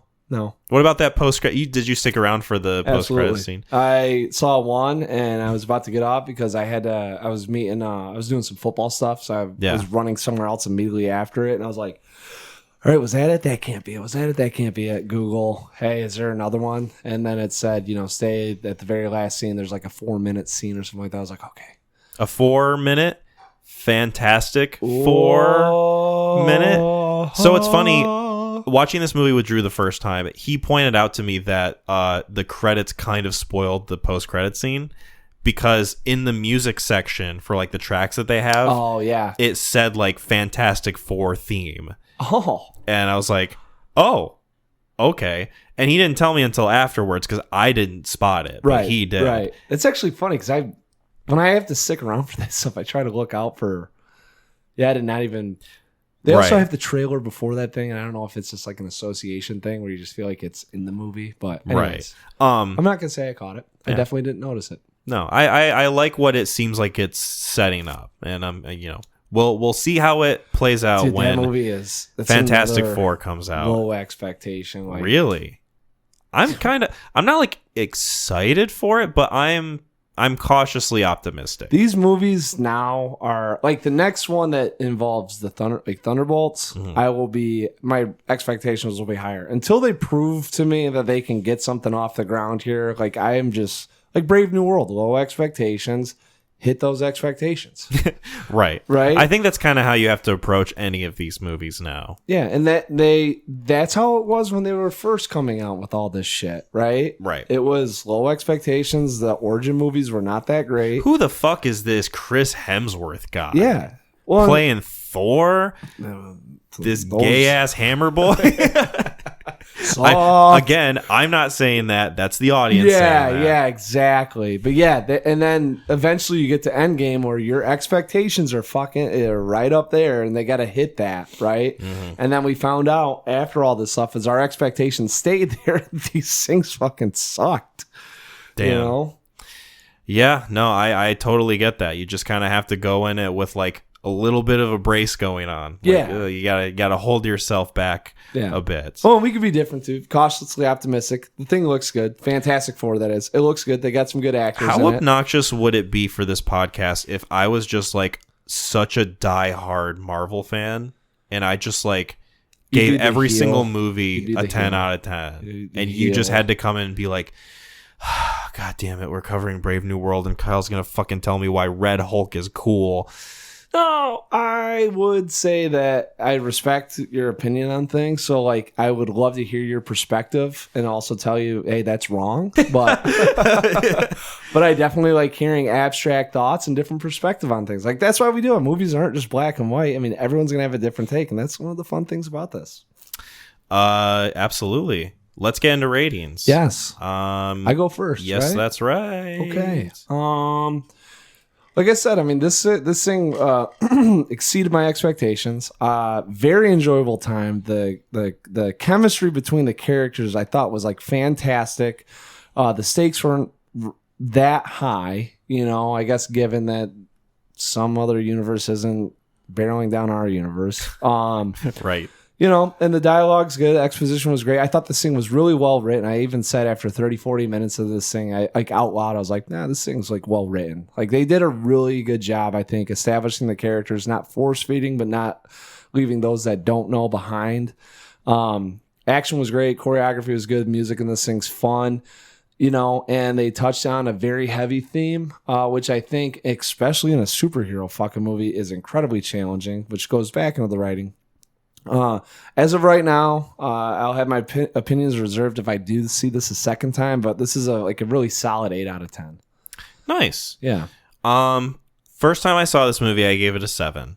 It was one where, like I said, going in with low expectations, it being elevated to a surprising degree where I said, oh, wow, they actually managed to do something that I enjoy. Still don't know if I like quite connect with the experience or if I like totally liked everything it did. So I gave it a 7. Second time seeing it really did wonders for me in terms of like just my attachment to the characters, my investment in the story, my appreciation for the unique avenues that it goes down. I enjoy the performances quite a bit. We talked at length about that. And I think that if this is an indication of at least a sense of direction of where they want the MCU to go, then I'll keep my fingers crossed and I'll hope that we get more of something like this. So this is also a solid 8 out of 10 for me. Nice. And this movie leading into like Fantastic Four coming out I have higher expectations for it. They're not like incredibly high, but like you mentioned, if this is the direction that they're going and they can tap into what they got out of Thunderbolts, I will be very happy going forward if these movies are coming out ad nauseum. You know. Well, speaking of high, you know what else is high in the sky? Black Hawk Down. Black Hawk Down. Your recommendation. Yes. Oh, and it's going to be interesting to talk about this because I had. We'll get into it. We'll just talk about it when we talk about it. Because were you scared? Were you scared to revisit this? Warfare changed my outlook on war movies. Yeah, and I couldn't help but not think of Warfare the entire time watching this movie. I think war movie going on here and out, Warfare will probably be, unless it's dealing with like World War II stuff where it's just not. Yeah, so warfare is like a very prevalent thing. So this was this is one of my I think this was like hands down my number one war movie. So I wanted to watch it relative to Warfare and kind of gain a all right, where's my perspective at with it now that I've seen something else? I feel silly recommending a Beaver movie next to Warfare now. No. It was good. It was good. Actually, and not a lot of people have seen Hundreds of Beavers, as I'm finding out. Because there are times where I'm like, oh, there's a reference. Not as much as they should. Right. I agreed. I think. Depends on your cup of tea. Right. So anyways, Black Hawk Down, 2001 movie. 2 hours, 24 minutes. Directed by Ridley Scott. Written by... So Mark Bowden. I actually read the book. Oh. Yeah. Read the book. Ken Nolan did the adapted screenplay. Ken Nolan, prominent screenwriter who is known for works such as Black Hawk Down, Transformers: The Last Knight, and Transformers: Rise of the Beasts. And that's pretty much it. Yikes. So Ridley Scott is the one that really made this movie. I think that's fair to say. Yes. Yeah, because this, from the book, the adapted screenplay is like a lot verbatim of it, like what happened in the book. Okay. And then it gets stylized a little bit. Right. Starring Josh Hartnett as Eversman, Ewan McGregor as Grimes, Tom Sizemore as Eric, Tom Sizemore as McKnight, Eric Bana as Hoot. This is my safety right here, sir. This is my accent. I can never get it down. What he's doing. I used to say that line all the time when people told me to be careful. I would look at them and go, this is my safety right here, sir. Mm-hmm. And then just star-studded cast. This has people everywhere. Yeah. You want to talk about a murderer's row of guys who are dudes? Look at the cast of Black Hawk Down, dude, and people that like you're seeing. Like I've seen this guy in other movies. Yeah. You know, like just a shit ton of people that you recognize. Like it's that guy. Yes, guys. Yes. Fucking William Fichtner being maybe the most prominent. Dude, I mean Jeremy Piven's in this thing for all of a hot second. There's a guy from 3 O'Clock High. Richard Tyson's in this thing. Ty Burrell shows up, peeks his head into a few helicopters. This guy is in. I think he's in Headhunters, Oblivion, Game of Thrones. Nicolaj Coster-Waldau. Oh yeah, Jamie Lannister. Yeah, I mean Tom Hardy's in this thing as so. Anyways, we could go on and on about this. I mean, star-studded cast, very strong. I mean, kind of strong performances. You spin like a Hollywood wheel, you could probably land on a cast member. Yes, and this is a movie about the 160 elite U.S. soldiers who dropped into Mogadishu in October 1993 in Somalia to capture. Somalia is a war-torn state. It is it's constant civil war. There's no governance in the state whatsoever. So it is like drug dealers, like the worst of the worst people will overtake areas, right? It's like hell on earth. Bill Clinton said as a way of doing some Peace Corps and working with NATO on this stuff, we're gonna go in there and we're gonna clean it up. We're gonna take over, kind of like what we did with Iraq. Saying like this is a bad dude. Mm-hmm. And they go into Mogadishu, and this details the event of one of these missions gone wrong, and just how a lot of this could be, associated with like businesses on how not to do things, chain of communication, making really impulse decisions, and then what happens like when these decisions go haywire and what you have to do. Yeah. There's some philosophical things attached to it on how much is a human life worth. And then it's just all out action. So we'll get into Black Hawk Down, man. Let's get into it. Spoilers. Yeah. I guess, yeah, it is. You could read out, I think you can spoil something that was like, a real life event if people don't 100%. I mean, had that experience with Iron Claw. Like, yes. when saw it, kind of knew what already happened, and then wasn't as emotionally impactful as like people who I saw it with who had no idea about it. There are, I would say, in this one at least, with all of the characters, there are certain things that happen to certain characters that really can provoke a reaction. Oh, tell me about it. So I saw this when I was 11. Came out. Me and my brother did a run through on movies we saw at a way too young age. I was gonna say, 11 is like a bit intense. Sam was 10. That is crazy, dude. We go through. Me and him just start text chains, and we'll just name off movies that we saw at probably too young of an age. Right. What fucked us up? Yeah. And I will always say I hold this stuff because it's like it stays in my memories. Also, you can ground stuff and kind of comes to terms with it. But like you look back. For a while, I was like, whatever. And then like we started naming movies off. I'm like, and this one popped into my head after seeing Warfare, and like someone's like, would you show this to your kid if he was? I was like, and they were talking about Warfare, and I was like, no, it's pretty intense. I was like, I'd probably show that one before I show Black Hawk Down to him, though. Mm-hmm.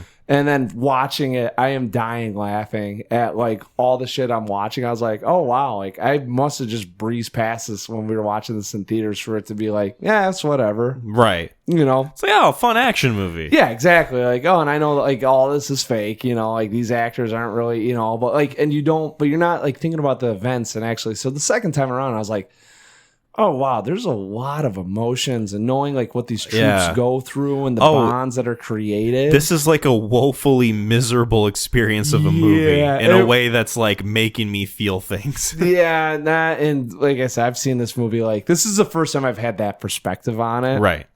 So yeah, I mean, I've seen this numerous times. I think I own it on DVD. But the first time we saw it, we got pulled out of school. Went to B-dubs and then caught it in theaters. Right. And my dad and his buddy high-fiving after the end of it, being like, that's the fucking best, like, since Saving Private Ryan. Right. People, like, kind of amped up for, like, yo, let's fucking go, bro. Yeah. Black Hawk Down. Yeah. And then you watch this movie, it's like, this is, like, giving me PTSD of, like, the things happening in this movie. So insane. I mean, I don't want to be diminutive towards people who actually have post-traumatic stress disorder. Right. But watching this movie is so much just because like half hour into this, yes, it's around the time when like, okay, this is like getting to know the characters, this is set up, you getting to see the whole cast of this movie or like most of it, and like kind of what their deal is, what their mission is, and then you get into the action of it, and it takes about like probably 10 minutes for things to go wrong. Yep. And when things go wrong, things just don't get right. Spiral out of control, and it just becomes like a messy fucking hellscape. Yeah, and it's portrayed a hellish fever dream that is like the whole time I was watching this, I was thinking to myself, young men went through this and lived through this in a way where it's like, this is such a hellish experience that like I will never even come close to understanding what it's like being in the middle of it. No. And it's still a movie where like I watch it and I'm like, this is like a nightmare. This is terrifying to me. Because you watch a movie like Come and See, and it's kind of a surreal anti-war movie that takes a lot of like stylistic liberties in the message that it's providing for you. Yeah. And you can still watch it and, you know, you feel depressed, you feel sad, you feel like, you know, whatever. Thunderbolty. You feel empty after you watch the movie and it's done. And then you watch this movie and it's like someone punching you in the face repeatedly. It is like unrelenting. Yes. And the whole time you're thinking to yourself, this or something like this actually took place. Now, the book, like I said, this exists in the world. Like I told you. Well, so what happened with it? Like the book, this, like, I'm not kidding. Like if you read the book, like you will see a lot of, like, as you're reading it, images from the movie being portrayed. One of the things that I could not, I don't know the exact number of Somalis. Like, one of the things that Warfare did that I really liked is it kind of gives you an idea about how many people they were up against once, you know, the event takes place, right? And you get it's a very low amount, but bullets are flying. This one is like they go, the city of Mogadishu is going to come crashing down on them. Like everyone is trying to kill them. And they're handing out guns. And it's like one of those things where I'm like, I don't know if it just felt like there was 5,000 people firing bullets or if it was like 150 and it was just because of where they're at. They did not have the higher ground, Anakin. Right. They were dealing with all this stuff. They were trying to save people. So like maybe it felt like that. That's the one thing I don't get. But like this got fucked up so bad. Clinton pulled us out of Somalia. I think it was like 5 or 6 months after this happened, and the Lieutenant Garrison, Sam Shepard's character, got fired. Yeah. Like they had images. So like the snipers that went in to save, you know, the helicopter pilot, right? Yeah. Once they killed them, they stripped them down and they were running with their bodies through the streets. Yeah. So they had to send in, like, and they don't talk about it in the film, but they had to send in another black ops unit to go and rescue those bodies because like Americans were seeing this.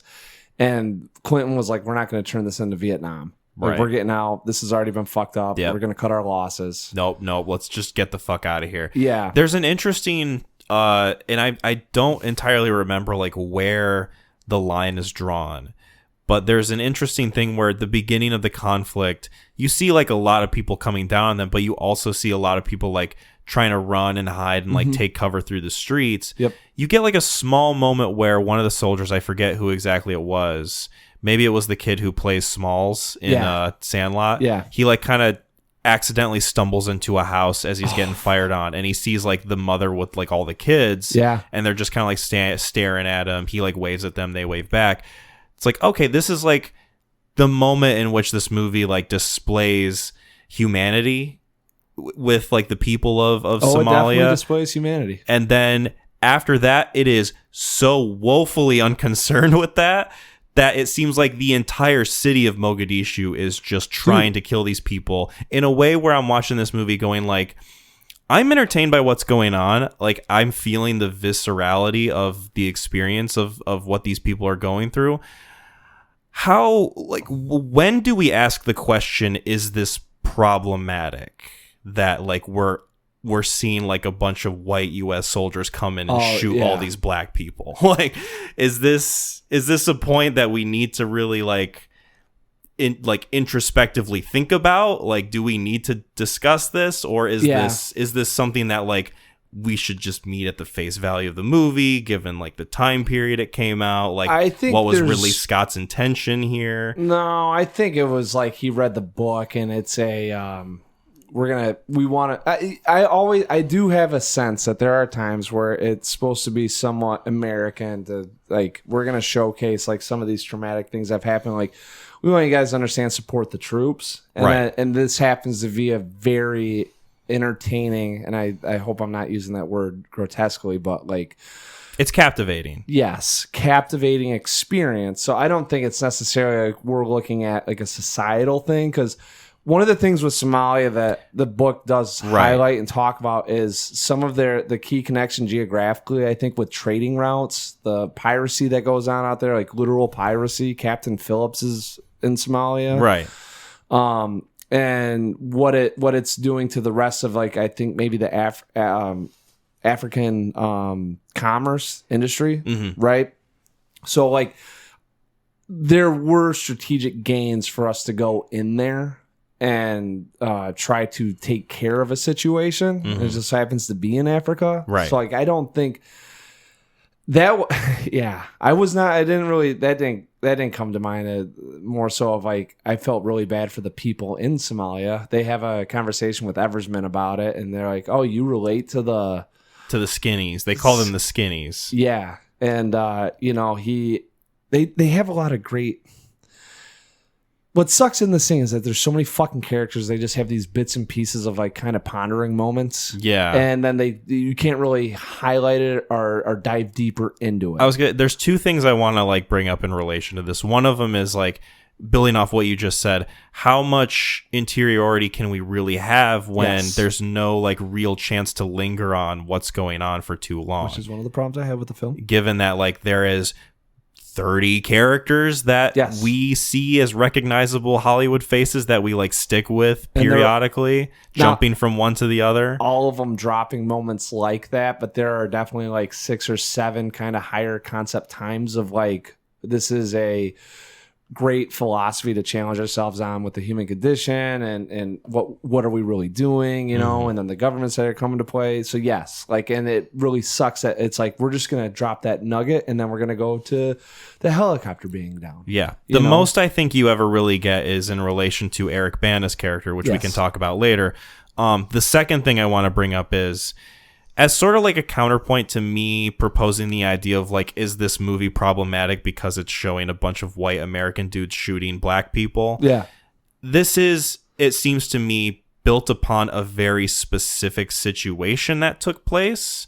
And given the sort of, like, stalwart nature of, like, how they want to portray this in a way that feels like, authentic but stylistic, obviously. And this, I'm sure this movie has taken, like, so many creative liberties. I feel like, given the specificity of this situation, Ridley Scott was given this movie to direct and probably said, well, what other choice do I have but to depict it this way? Given that, like, these are the events that happened, I'm working with this. Obviously, like, trying to translate it into a movie that we're, like, as Americans watching, going, like, we're relating to this in our streets. Like, right. This is, I mean, it'd be, it's going into Afghanistan and taking down, Arabians or Africans. I don't know what their nationality is, but, like, right. Like, you don't look at that and go, like, oh, that's what we're doing here in America. This is, like, disgusting. Like, you're invading a foreign soil, and obviously the intentions of why we were over there, I would imagine, are somewhat good. Like, you never know sometimes. You look at a movie like, what is it? The movie about Benghazi. What's that called? Oh, 13 Hours? 13 Hours or something like that? Yeah, something like that. You watch a movie like that, and obviously that's a movie where, like, I haven't seen it in a while. I'm sure it has its issues. Same. But I don't remember that movie in the way of being a problematic material. Like, I don't remember it as being like, oh yeah, it's just a bunch of white dudes shooting brown people. Type of thing. It's like telling the story of, like, what happened in Benghazi and how things fell apart and the reaction to that. Yeah. And I feel like this movie is, like, of a similar ilk, albeit kind of cranked up to 11, in that it doesn't help that it seems like the entire city of Mogadishu is portrayed as, like, going aggro against all these guys and, like, them having to shoot, like, 12 people in a row in, like, a 5-second long scene. Read the book. I mean, like, the guy that got ripped in half, Mark Bowden saw it. Right. Like, and I'm not telling you that I don't believe that at all. Right. I'm just throwing this out there as, like, a thought experiment of, like, is there a balancing act that this movie's doing in portraying this event as specifically as it is? Yes. Or is there, something a little bit more nefarious to it? Yes, I know what you're saying. Mm-hmm. And the only reason why I am telling you, I read this book. Like, right. I got it when the movie itself takes pages from this book and puts it into this thing. I don't think it's anything where they're doing, what do you call that? There's no like shortcuts being taken. No, and it's not like gore porn. Gore porn, like we're gonna make this using African Americans as like this. Like it is. That's what I'm telling you. Like when the guy said the city of Mogadishu collapsed on you, I'm just like, I don't know how many guns they could have handed out and who was taking one. Right. Like that whole city. Like when they talk about it being a bad place, and there are pockets in the world that just have really bad spots. When they like no government means no government. I forgot the exact word. It's not, they kind of talked about it. It was in a civil war.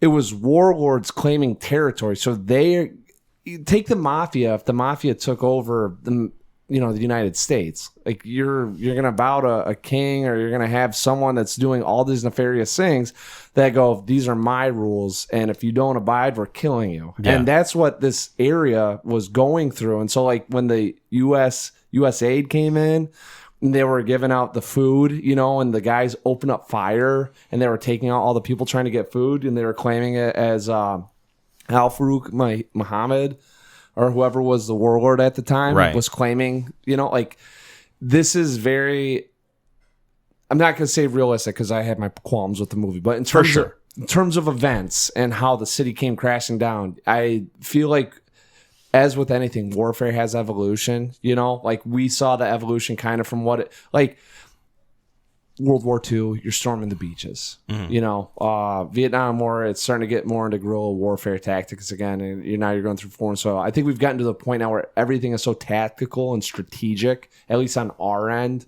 that you just don't see events like this. Right. It's like we're so distanced from a lot of the like armed conflict that we're a part of. We've got like drone technology. Yes. We've got like people who are a little bit more centered on like, spec ops. Yes. Sneak into the night, deal with it when no one's awake type of stuff. They actually, I think this was one of the first times like the Blackhawks would go out at night, and this kind of started getting the at least some strategy going along with like we'll operate at night. Like warfare was the first time that it was you taking a stronghold at night, doing it that way so the enemy can't see it. But I think some of the stuff that happened in this, you see the evolution getting to where it got to warfare. Mm-hmm. But I just don't think we're going to see events like what we witnessed in this because of how strategic we are now. Because also it's a public relations thing, right?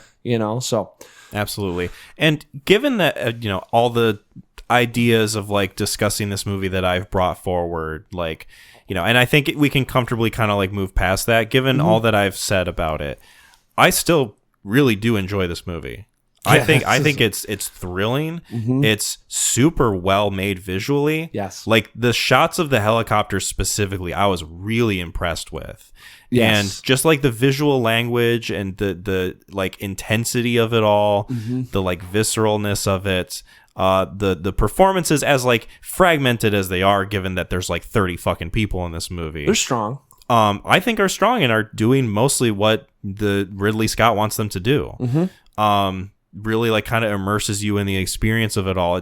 I say immerses, it like throws you in a pool of lava and asks you to like try to swim out of it. It's so like, first time viewing, I agree with you. Having seen it from the 7th time, like I think warfare is more immersive than this thing. Oh, I agree with you. Like I 100% agree with you. I'm not watching this as like a comparative to warfare, though. Right. I'm watching this as this is a stylistic Ridley Scott war movie. Yes. And that's a great way to approach it, I think. And that's it, depending on your flavor of the day and how you want to look at this thing. It's got a lot of different takes on it that you can actually go in with different viewing experiences on how you want to soak some of it in. Yeah. And the easiest one is just to be like, cheeseburger movie, throw it on. I know like stakes are high, but not much going on. I know what we got to do. Right. And I'm meeting the movie at that level while also recognizing like there's stuff about this that really kind of does get to the core of me and like getting me to react to the things.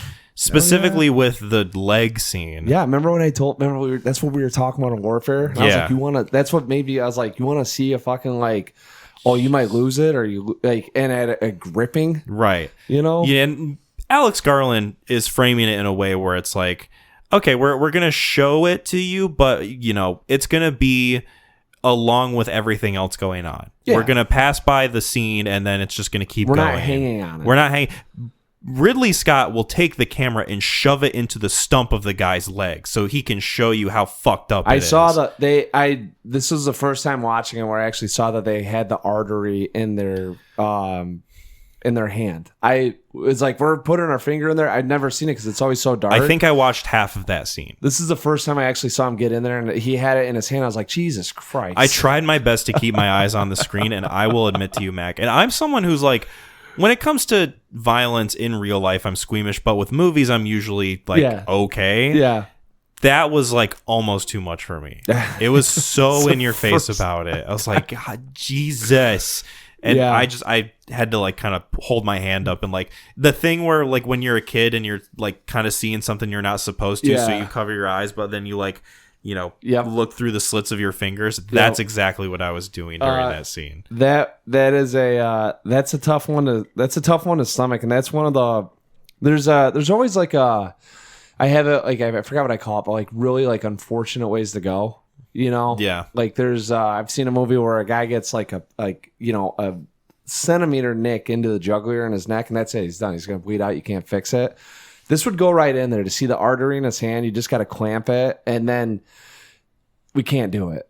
And like just to be that close to saving someone's life, and it's also very touching too, because I mean this is a real person. That's a real event that happened. Right. It makes it even like. Some of the time with the stylization of movies, you sacrifice the connection that you can get with the characters. For sure. And absolutely. That's the main difference between this and Warfare, where if this was if Warfare and like we're just going to do a 2 hour of this event, like I bet you every grown man would be crying and like reaching out to squirming, anyone that they know that served and be like, thank you so much. Right. And this one is just another problem that happens, and it's like there's a little bit of connection there. I mean, like it gets really kind of. One of the times I watched it, I did get choked up watching it because, he cares about his buddy so much. So thinking about the way that these scenes are played out, because there's like so many different threads being connected and severed and changed and moved or whatever. The only scene I think I had seen of this movie before was when Orlando Bloom falls out of the helicopter. Yeah, that was in every trailer, every poster, every you won't believe what happens next. Which is crazy because how I watched it was my dad was watching Black Hawk Down, I think, on TV. Like they were playing it on TV, like TNT or some shit. Oh, yeah. And he just falls out of the helicopter slow-mo. And it stuck in my head not because, obviously like Orlando Bloom falls out of a helicopter and is no longer in the rest of the movie. Yeah. But also the fact that is like where the turning point chain of events is. That's the chain of events that like makes things go to hell. Yeah. And it stuck with me then with no context at all, which I think speaks to the strengths of like early 2010s like Ridley Scott filmmaking, but also like in this movie too, it sticks out as like, oh yeah, now I have context for this, and it's even more powerful of a moment, despite the fact that Orlando Bloom comes, falls, and then leaves. Well, how about hey, we're gonna have a slow motion scene of this thing, but we're gonna do it at the end of the first act. We're kicking off the second act with the slow motion of a guy falling 20 feet out of a helicopter, really hanging on that and showcasing that as it being a major issue. And first time I went into this, I just unfortunately I kind of knew because like my dad was and the guy that it was a fellow coach of his that he was talking about this with, like this is what starts it. This is it's like when I saw it.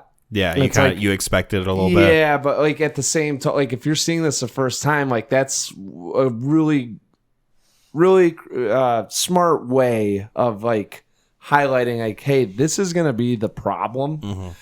And, it's crazy that one instance of an unfortunate event just fucking kicks off what happens next. Yeah, because I was trying to like you kind of like lose a little bit of like the thread as this movie goes further along. Oh, God, dude, there's so much shit happening. There's so much shit happening. And you start to question like, all right, like what exactly went wrong? Was it just that they got caught off guard? Was it like him falling out of the helicopter? Was it like Ewan McGregor getting in there? Like what exactly was it? And like that looking back on it now, that is the exact moment where like you can just tell if this had maybe gone right, things wouldn't be so horrible. The way I describe this, like if I was talking like a football game, it would be like you're the opponent. You're going to the other team's field, right? You're gonna go into it's homecoming, and they're all getting drunk. Mm-hmm. And also, by the way, it's free tickets. So instead of being the 4,000 people we normally see, there's 20,000 people, right? It's gonna be during the middle of the day. They've practiced in the heat. You haven't practiced in the heat, right? And then the opening series, you fumble the kickoff, yeah, right? And that's like. Tom Sizemore does a really good job because there's so many like logistical things that are going on, and this is why I kind of got pissed at the movie that they could have highlighted even more about why this was such a poor decision. They have a plan out there. It's called COT, and it acts as like it's either like an opiate seed, like heroin, or like cocaine. Like it's its own drug out there. And what they do is they pull this plan out, right, and then they eat it, and it gets them buzzed. And so Sizemore says, you want us going there in the middle of the market, middle of the day. So busiest time of the day. Right. In the middle of the day. So it's the hottest it will be. All these people fucked up on this drug. And you want us to raid this building that we're not even sure if this guy will be in because of how poor our undercover guys are at spotting this thing. Mm-hmm. And then the guy goes, yeah, that's about right. And he goes, well, it's lucky you're up in the bird. Because I'm down there on the ground. That conversation he has with the two helicopter pilots where he's like, oh, yeah, it's easy for you to say when you're up in the air and away from everything. But that is literally like he lays out everything right there that this is a bad intel decision. Yeah. And they just go, yeah, we got our orders too. Like, good luck, buddy. Man, those two guys really like... They were so obnoxious in that, like, they had this whole detachment from the struggle of everything where they're like, oh, yep, looks like the convoy is 2 clicks out. And then it cuts to Ewan McGregor, and he's like, fucking get shot. Like, it's just like this whole thing of like, wow, the shift in attitudes towards these people. Not only how crazy that is, like, from seeing Warfare, how tight-knit, like, the platoons are, at least the SEALs. Like, Grimesy just gets caught up with someone else running for cover. Mm-hmm. That's how fucked up it got. Like, we're not even at the point that you're with the platoon or squad you came in with. Like, we were all just trying to find each other and get the hell out of here. That's one thing that I did appreciate about this movie is that, like, there's so many instances where the characters just, like, fumble over each other. Improvise. Like, you've not to say like lost your training, but it's to a point where it's almost like animalistic on survival. Yeah. It's like they get these plans and they like go through like a detailed sort of like idea of what they're going to do. Yes. Like given like visual maps and like, all right, Tom Sizemore is up there going like, all right, this is where we're going. This is what we're doing, blah, blah, blah. And then they get down there. It's just like they're a bunch of children who are lost in the grocery store. It's a beehive. It's just like absolute fucking nonsense. I think, it's you got your hand and you're like, all right, I see the honey that I got to grab. I'm in and out in 20 seconds. I'm just going to stick my hand in there and go. And as soon as you get in there, with all the bees just staying in your fucking hand. Yeah. It's like, okay, like you can do as much planning as you want. You've angered the wasp nest. Yeah. And there's just like everything. It just feels like everything in that movie goes to shit. And it just turns into like, we got to think on our feet. And like, it's a lot of like gut decisions, quick impulse decisions. Yeah. So let's go through the cast and we'll determine who worked and who didn't. Okay. Josh Hartnett. Really enjoyed him in this movie. Yeah, he was all right. He's playing like I know kind of standard issue jarhead, but yes. I think he works. Yes. Ewan McGregor as John Grimesy Grimes. I think he's my favorite character in this. Based on SPC John Stebbins. Do you want to know why they changed the character's name? Why? Because the guy in real life got charged for raping his 6-year-old daughter. Okay. Big yikes. Tom Sizemore as Danny McKnight. Always charismatic. Yeah. Enjoy the size. Yeah. Skipping to the next one, I will recognize Jason Isaacs. Enjoyed him. He's the commander. Yeah, he's not bad. Yeah. He does a good job of being like the... I guess captain. The ranger lead. Right. I didn't recognize him immediately at first because when he didn't have his hat on, his head is shaved. And I'm always used to him having hair. But then when he did have the hat on, I could focus more on his face. And I was like, Oh, that's Jason Isaacs. He looks exactly the same then as he does now. Funniest thing is like, so the first 2 movies I ever saw him in was this and The Patriot. And in The Patriot, he's wearing a wig that goes with hair down to his shoulders, and in this he's bald or shaved head. Right. So it's like, pick your poison on how you remember him. Right, exactly. Like one extreme or the other. Yeah. Tom Hardy as Lance Twombly. I liked him in this movie. I liked him. I mean, those 3 guys actually are. It's a little bit of a break in the action. Yeah. They're the closest thing this movie has to like a comic relief. Yeah, in a way. And there's situations like not relatable, but it's very much like, what do we do next? We don't know. Our guy that tells us everywhere we go isn't here. Right. And we're just following rules, but the rules seem to be broken, but nothing is happening. So they have no idea, like, all the shit happening 2 streets over. They're like holding down this like little strip of like a street, and they're just like, should we have followed them? Or are they? I think they forgot about us.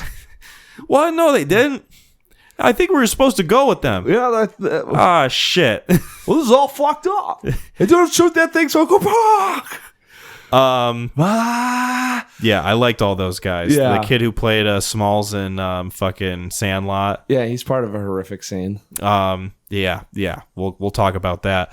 Fucking Orlando Bloom kind of comes and goes. Yeah, I was expecting him flexing his chops. Yeah. You expect him to be like either the rookie that gets killed like later on, or the rookie that like proves himself. Yeah. And like makes like Josh Hartnett proud or whoever. It's a very good. I do like this in films when they can do a good job with taking a lead or someone that's got notable reputation around them. Mm-hmm. And at the time, I think he had Pirates and Lord of the Rings, or he was associated with those films. Because I remember being like, I know that guy, and I think it was from Lord of the Rings. Because I think Pirates is 2003. Anyways, having that event happen to him very much puts you into like, oh, anything can happen to anyone in this set. Right. It's like, oh, if this guy goes out, then what else is there to happen? Yes. Sam Shepard. Liked him, even though, I mean, I don't agree with his any of the events that happened that day. No, but he's good at playing like kind of stern, stubborn. Yes. Like a little in over his head at points. Yeah. Eric Bana, probably my favorite character in this movie. When I went between him and Grimesy, or when I said Grimesy, I said it's because Eric Bana's also a treat. Yeah, I think those are my top 2, Ewan McGregor and Eric Bana. Because when Eric Bana shows up, it is the only time you feel like you're safe. Right. He's like the most confident in what's happening and with like his abilities and like getting shit done. They set up his character so well for being this like rogue, mysterious, like guy's in the shit every day, you know? And then like anytime he's there, he's always got a plan. He knows the city, so he's like, we can follow the rules to some extent, but at this point, like, we're not going right, we're going left. And he's the only character that kind of like verbalizes the idea that what they're doing is sort of like meaningless at the end of everything. Oh, or very like, existential. This is a drop in the pond. And he's like, that's what he says. Like, once that first bullet goes past you, politics and all that shit, that just goes out the window. Yeah, he's like, this is just survival. And like, you can tell he's like, I don't give a shit why I'm here. I do it. I know it. And this is what I was meant to do. So I'm going to do it. Mm-hmm. But like, when you get into, you know, should I be helping these people or not? That ain't my choice. William Fichtner. I think he would probably be my number 3 favorite in this movie. You know, you don't get like a ton of him, but when he shows up, it's like, hell yeah, there's my boy. God, you weren't as hot on him? No, not this time around. I usually liked him every time I watched this thing, and then this time around, I was like, all these people are doing a great job acting, and he is the most like, we're in the shit, I'm gonna be cool and confident, because like he never wavers. Like you never feel like he's ever like, this is bad, you know? But then I'm like, I just can't tell if he's mailing it in or if that's just what he's going for. Maybe it's his dynamic with Ewan McGregor that I'm also a fan of. I did like whenever that. Those two have a scene, as like little as it is, it's still, it turned into a mentorship thing. Yeah, it's still a treat for me. Yes. Nikolaj Coster-Waldau, we already kind of touched on him. Game of Thrones. He was boy. a fucking helicopter pilot. He's a recognizable face. No, he was in the helicopter, right? I think so. I think he's like on the ground for the most part, but they don't really focus on him too much. No, he's just in it. He's just kind of there. Ty Burrell pops his head in. Yeah, all these other names I'm like kind of failing to recognize, but like obviously I think you would know more than me. Yeah. Is there anyone else that I like haven't mentioned that? No. The performances are good. And like there's so many of these people. I don't think anyone stands out besides like Eric Bana, and I like I said, I like Ewan McGregor. Yeah. Everyone else kind of plays a role. My two, in terms of the movie itself with character, I mean, I guess you could call it, I don't want to sound morbid, but arcs. The two snipers that are like, yep, they know what they're getting into, and they said they'll go down there and provide support because he's like, we're not losing any more guys, you know? Right. And then they're like, you know, it's a suicide mission. And then those guys getting in there and being like, hey, we're going to kick ass for as long as we can to help our buddy. I was like, that. I think that also got me choked up at one point. Right. You know, like that's very, to me, I mean, heroic. Very much so. You know? I was expecting once the crowd dispatches of the one that's still left while the other's hiding away. Yeah. I was expecting the one that was hiding away to like put a gun on his head and just end it all before they got to him. He was a hostage for either 6 days or 6 weeks. Right, and they got him back. Yeah. Which is Yes. crazy. Yeah. It's absolutely Walcott. insane. Was he Walcott? I think he was so. Walcott. Yeah, Yeah. I think you're right. Yeah. So you mentioned that there were some issues with like character threads and like some things that were being established that didn't quite work for you, Yes. right? Do you want to expand on that? You know, I mean, you know, after watching Warfare, one of the bigger things that came through on this one is that this is definitely like, it feels Hollywood. Like I did not like the communication, you know, like I understand that there's shit going on, but even like the communication breakdown that would happen, like Eversman gets on the phone and he's just talking to people like normal, like you would like on a cell phone of, you know, my car's getting rocks thrown at it. You need to help me. Some of the dialogue, action, sequence of events felt very stylized. Like it's one of the movies where you're watching the thing, and I've always viewed you it can in a obviously cinematic- tell this is a Ridley Scott movie. And yes, and from that, I mean, like it was always billed to me that this is like one of the more realistic or one of the more action focused war movies, but like on real events, you know. And Ridley Scott's like, it's throwing you in the shit, mate. yeah, and on this, it's, you know, the way that the units are operating, it just felt so like, I felt like it was actually a little slap on the face of like our guys out there in battle. And I was like, this isn't how they'd be operating. Kind of like, yeah, romanticizing it a little bit. Like, yeah, and we're going to lose some of like how the tactical nature of war works and how our guys... And then that's when you get into the evolution of maybe it wasn't quite as sophisticated as it is now, right? But this does have an air of like jingoism to it that I think can rub people the wrong way quite a bit. Like, there's a lot of people that I'm sure see this movie and they're like, oh, this is just like propaganda for the U.S. military. People said that about Warfare. People said that about Warfare. I genuinely do think that some people's ability to be media literate is just non-existent. Listen, man, if it could be 100 out of 100, someone's going to go, it's wrong because of this, and they're going to fucking peddle as much shit as they can about it. Right. And having been someone who, you know, I've seen an okay amount of like Ridley Scott films, especially from this era of his career, I know a little bit more about like what he wants in his movies as far as like style and like portrayal and like just violence in general. I feel like, you know, as someone who is in that position, I'm willing to kind of like not forgive him necessarily, but give him a little bit of leeway and like, okay, he's doing his thing. Yeah. But I can also sympathize with the idea that like I watch this movie and there is just this like feeling of kind of like gross patriotism to it. Like the idea of like every single time these characters do anything, they say hooah. They're like racking up their guns. They're talking about going out there, kicking ass.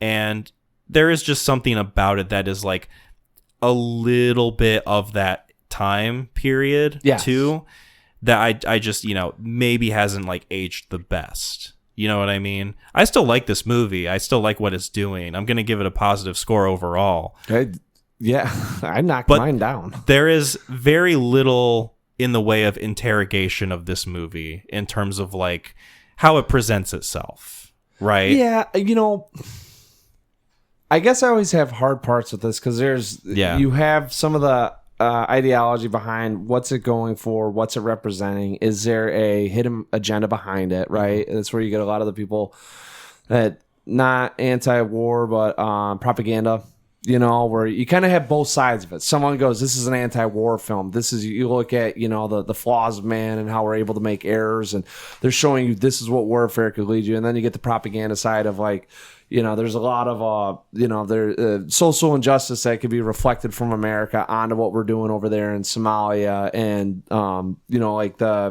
the way that it's presented with the Marines and the Rangers and the Navy SEALs, and not necessarily a military standpoint, but from an American standpoint, right? Right. And then I look at it as a very objective base of like, we're looking at events that occurred, whether or not it is for America or not. I just want to see like what happened during this isolated period. So take out everything else that may be thrown into it.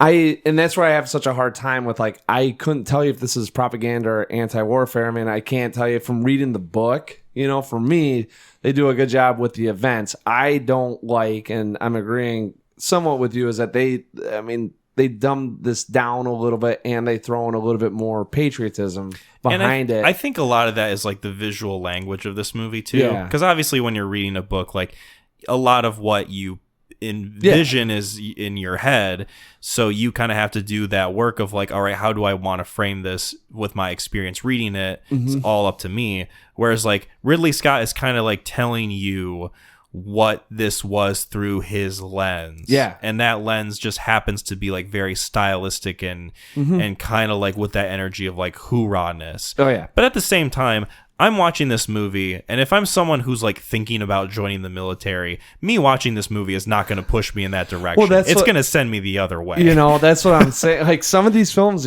people have their own takes on it, and it's like, I don't know what to tell you. Yeah, because this one, and let me just show you the guy that has the RPG stuck in him, or the other guy that got sawed in half because of the RPG hitting the tank, and like this is what you could be walking into, and if that gets you hard, there you go. And if not, second thoughts. So, yeah, and that's why I appreciate this a little bit more. I would like to see. I'm sure that there's some films out there that dissect this in the psychological lens of what's being thrown on screen. Right. Maybe there are some social injustices that are being talked about, or maybe it is projecting some of these things that we're seeing in America and highlighting it more to the streets that you could be seeing over here or there. I think there's a respectability to the idea that you're showing a movie and like you want to invoke this sense of pride in our soldiers, in the people who like went through this, and like the like kind of heroism they endured in the survival of it all. Yes. At the same time though, do you also want it with like this pounding like industrial music that is like shot like a fucking music video? That's why I'm saying warfare has changed my attitude on how these events get reflected. Yes. I really 100%. It really bugged me that these guys seemed at points, and I understand, and over their heads, scared, just breaking all chains of command, talking and it's like, it feels to me like you've just taken a bunch of guys and just said, we're making a war film, but we're not going to have any respect to actually how this came about or how you guys got out of it. We're just going to make this like a thriller, intense,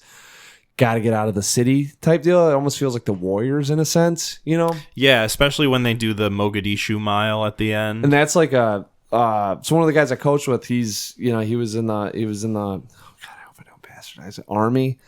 And that is a thing that they still do, like and paying respect to the Mogadishu Mile. Yeah, and they go through, and that's part of one of the conditioning tests, I believe, or one of the tests. So like, yeah, but yeah, that is one of the things that annoys me with this, and I never thought in my lifetime I'd ever have like those thoughts.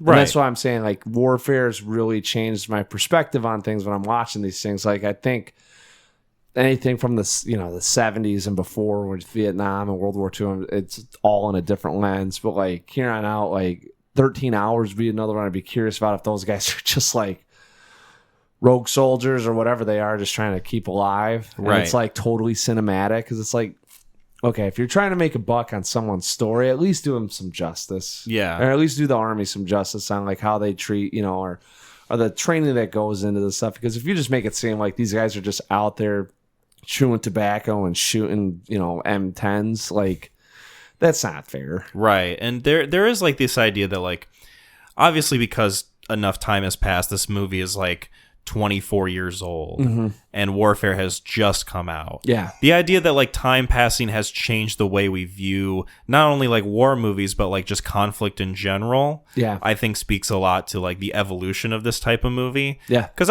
I think at the time, I obviously can't speak for when this movie came out in 2001 because I was 6 years old. But you going to see this movie... Yeah. Was there like this sense of like, hell yeah, this kicks ass and we get to see our boys like fight the good fight? This is yeah. Oh, dude, I was like that until I watched this thing 2 months ago. Right. You know what I'm saying? Like I watched this on my birthday, I want to say.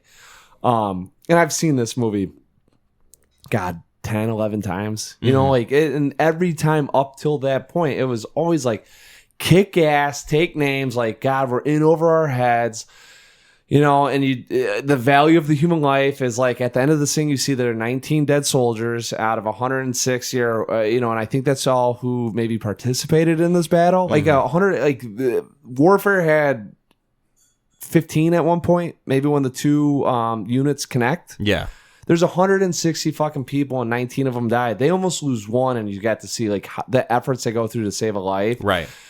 That to see that is just like astonishing, right? But before, hey, thank you guys for your service. That's awful. And then like seeing it this time, there's a lot of retrospect that goes on when you put it into a certain lens. And especially given the fact that like if you had a movie like this come out now, a lot of people, there'd still be the crowd that says like, yeah, this is awesome, hell yeah.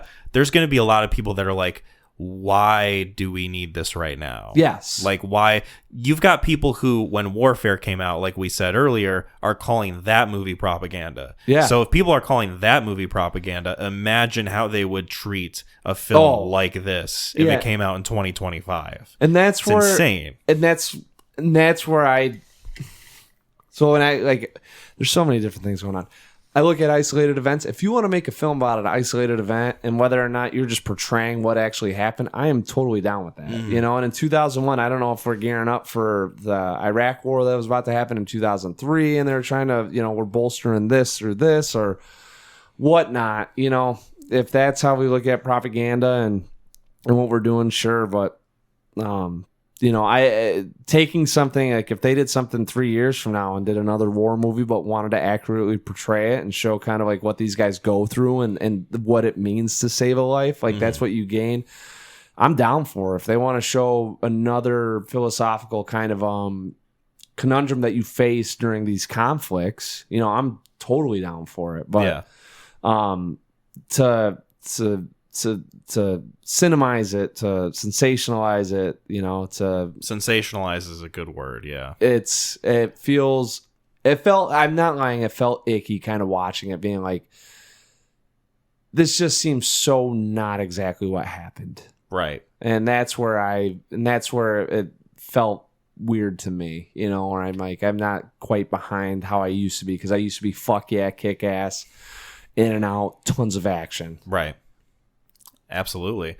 Was there anything else we wanted to talk about with Black Hawk Down? I think we did a good job of talking about this movie in a way that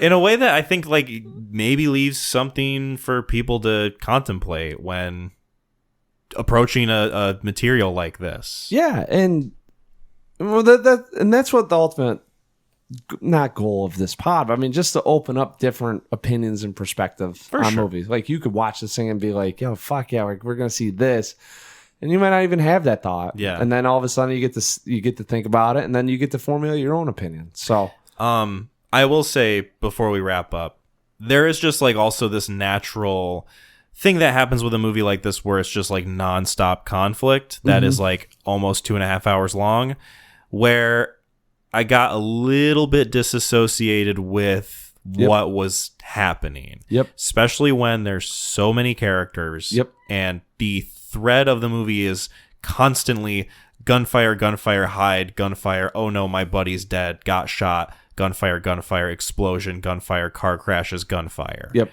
Like, it's just a barrage.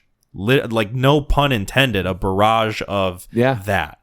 And I think probably like at the hour 30 mark, I was like, something's got to change. Something's got to happen to make me like really pay attention to this movie. Yes. I was going to say, I mean, I don't know if you had the same way. I usually get, once it gets to night is when I get that break. Yeah. You know, once the night hits, it's like, but you only get, it's literally like we're trying to save a life and it's quiet. Mm-hmm. And then it kicks off again and then it's back into, it's unrelenting. I mean, but I will say, because this is how I can be, and that's why I still really like this film, is there are movies that you talk about where you're like, I just wish there was more action, man. Just wish there was more action. You know, this is one of the ones where I feel like they hit a lot of the action correctly. And if you are a needs more action guy, you watch this thing and it will fill your stomach. Yeah. Right? Like, it's not going to be over the head, but it's also well done, creatively done. Yeah. And in a manner that, you know, like, you watch Thor and you're like, I need more action. And then you get more action. Like, God, it sucks. It's so boring. You know, like, that didn't make any sense to me on why we're having this action or why is you got to fight him. Like, Speed 2 is kind of like that, right? Yeah. Where it's like, we just have to have this in here, but we can't make it make sense. Right. They make this one make sense. So this is like one of my all-time like action movies. Like, if you're hankering, you know, throw this one on and you'll fill your bucket. I think that's a good call. Let's get into ratings. Yes. So, given our discussion on this, given the thoughts that I was kind of already having with this, I initially gave it an 8 out of 10, but I feel like I really can't ignore some of the stickiness of this movie, given its, you know, aged nature, given the fact that this is a film that feels like it can't quite get the balancing act right of like, do we want to be an action movie or do we want to be a true to life, portray these events in the way that they happened movie? And when the movie is kind of like at conflict with itself in that way, it sort of leaves me with like shrugging shoulders of like, well, then I don't really know how to approach this. And because of that, I feel like a 7 out of 10 for me is like an appropriate score. I kind of don't guess on it, man. You stick your stamp on it. Right. Well, I think part of it too is just like approaching a movie like this can be a little dicey, even if it's like on an individual level. And for me, I think that score represents my ultimate feelings towards it for the time being.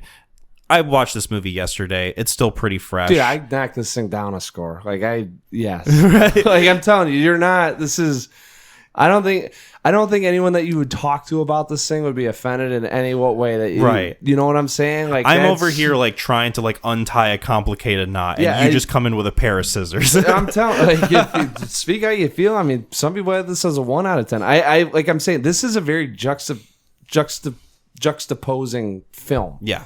Very you got people that could go, this is anti-war. You got people that could go, this is propaganda. Polarizing. Yeah. Like, there's a lot of people that are like, give me the action. Some people are like, man, there's human lives at stake. Like, it's one of those things where he did a great job creatively with it, but there's a lot of questions that are still raised with like, how accurate, how fair is this? Yeah. So you're 7 out of 10 is solid though. I mean, I'm close to knocking it down 2 stars, but I'm gonna hold on to that because I'm still going off nostalgia.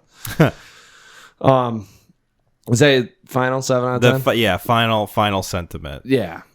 No, I sticky or not, this thing's got its issues, and it's one of the things. It's like you wonder how some movies will change your mind on other movies. Like, I can't believe Warfare did it for me. Yeah. I had this thing as a 10 out of 10 just because I was like, love the characters, love the action. Right. This thing is like impenetrable in my mind. Yeah. Yeah, pretty much. Like, I would have said that. And after watching Warfare, this makes me raise a lot of questions just on how fairly or accurately we're depicting human lives when they're lost like this. And 100%. But theatrically, as a movie, cinematically, spectacle. I love it. The action's great. You know, if this wasn't real people, like, it's like one of those things where it's like, right. I don't mind everything that's portrayed, but with all that being said, I'm at a 9 out of 10, but this is like creeping towards 8 just because of like the way you were talking. I almost expected a lower score, but no, it was 10 out of 10. Like I said, this was my number one. Warfare is now my new number one war movie. Yeah. Like I think that movie specifically, and we talked at length about it last episode. That movie specifically, I think, is going to age very well. Oh, God, yeah. I think it's going to stand the test of time in a way that this movie might not. This one won't. Yeah. This one absolutely. I got into arguments with some could argue already hasn't. Yeah, I've gotten into fights with my brother, and so. But the only thing that I'm going to tell you right now, I implore you to read the book and then formulate a judgment off that, because I think what it's really hard to do is fathom that these things happened. Right, and the book will, I think, would cement for you, because like it's one of those things where, fucking what was the movie? September 5th. Okay. Right? If you watch September 5th, it's the Munich events. Okay. Have you not seen September 5th? No, I have not. Do you know about mentioned the Munich events? Oh, I thought you said you watched it. No, you mentioned it before on a previous episode. Yeah, it'd be like never hearing about this, watching September 5th, and then being like, oh, okay, I'm sure it's kind of close, or like it still feels a little. Right. And then actually like seeing that happened, it's, oh, wow. Like so, and they obviously had to do some theatrical stuff in this. That's what I'm curious about, is how many people are actually, because I don't remember. Mm-hmm. But the events in and of themselves, as things are going down, like it's harrowing. Yeah, and I think that would really help cement more so of like, these are real events. Now, how are we portraying these events? Mm-hmm. Right? Yeah. Cool. Yeah. Well, speaking of Ridley Scott, I've got something for us to trot. That doesn't make any fucking sense.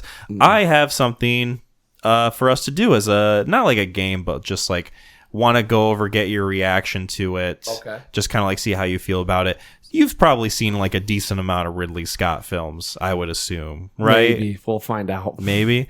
I want to do this thing called Check This List. Okay. Which is, I found a list that somebody made of Ridley Scott movies, a website or like a column, whatever, of ranking Ridley Scott's top 10 movies. Oh, according to IGN.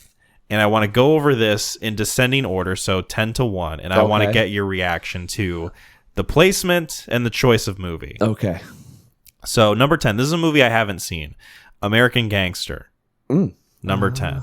10? Yep. Well, if I knew his whole catalog, I'd be able to. I guess we'll hear more. So we'll hear more. All right. Denzel, Russell Crowe. It's about the heroin drug dealer in New York, and the undercover cop that caught sniff of him.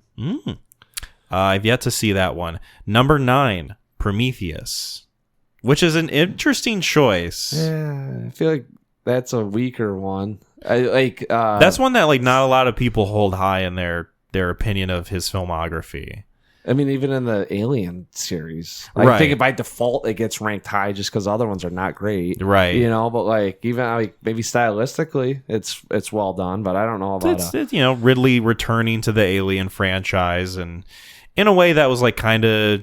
Like, is this an Alien movie when it was coming out? Like creation versus evolution. Like, there's some very religious very like elements, philosophical. Yeah, like Prometheus, the modern day god that gave fire to man. Yeah, and so cursed on a mountain, gets his liver torn out by a bird every day. Pisses in a river. Yep. That. You're talking about the real Prometheus. I was talking about the guy that was in the movie. Oh, okay, yeah, yeah. Number 8, Kingdom of Heaven, which that was a fun discussion. I think you liked that more than me, didn't you? At the end of the day, yeah. Well, it's because I advocated for the director's cut and I enjoyed it, and you were like, "This is bullshit."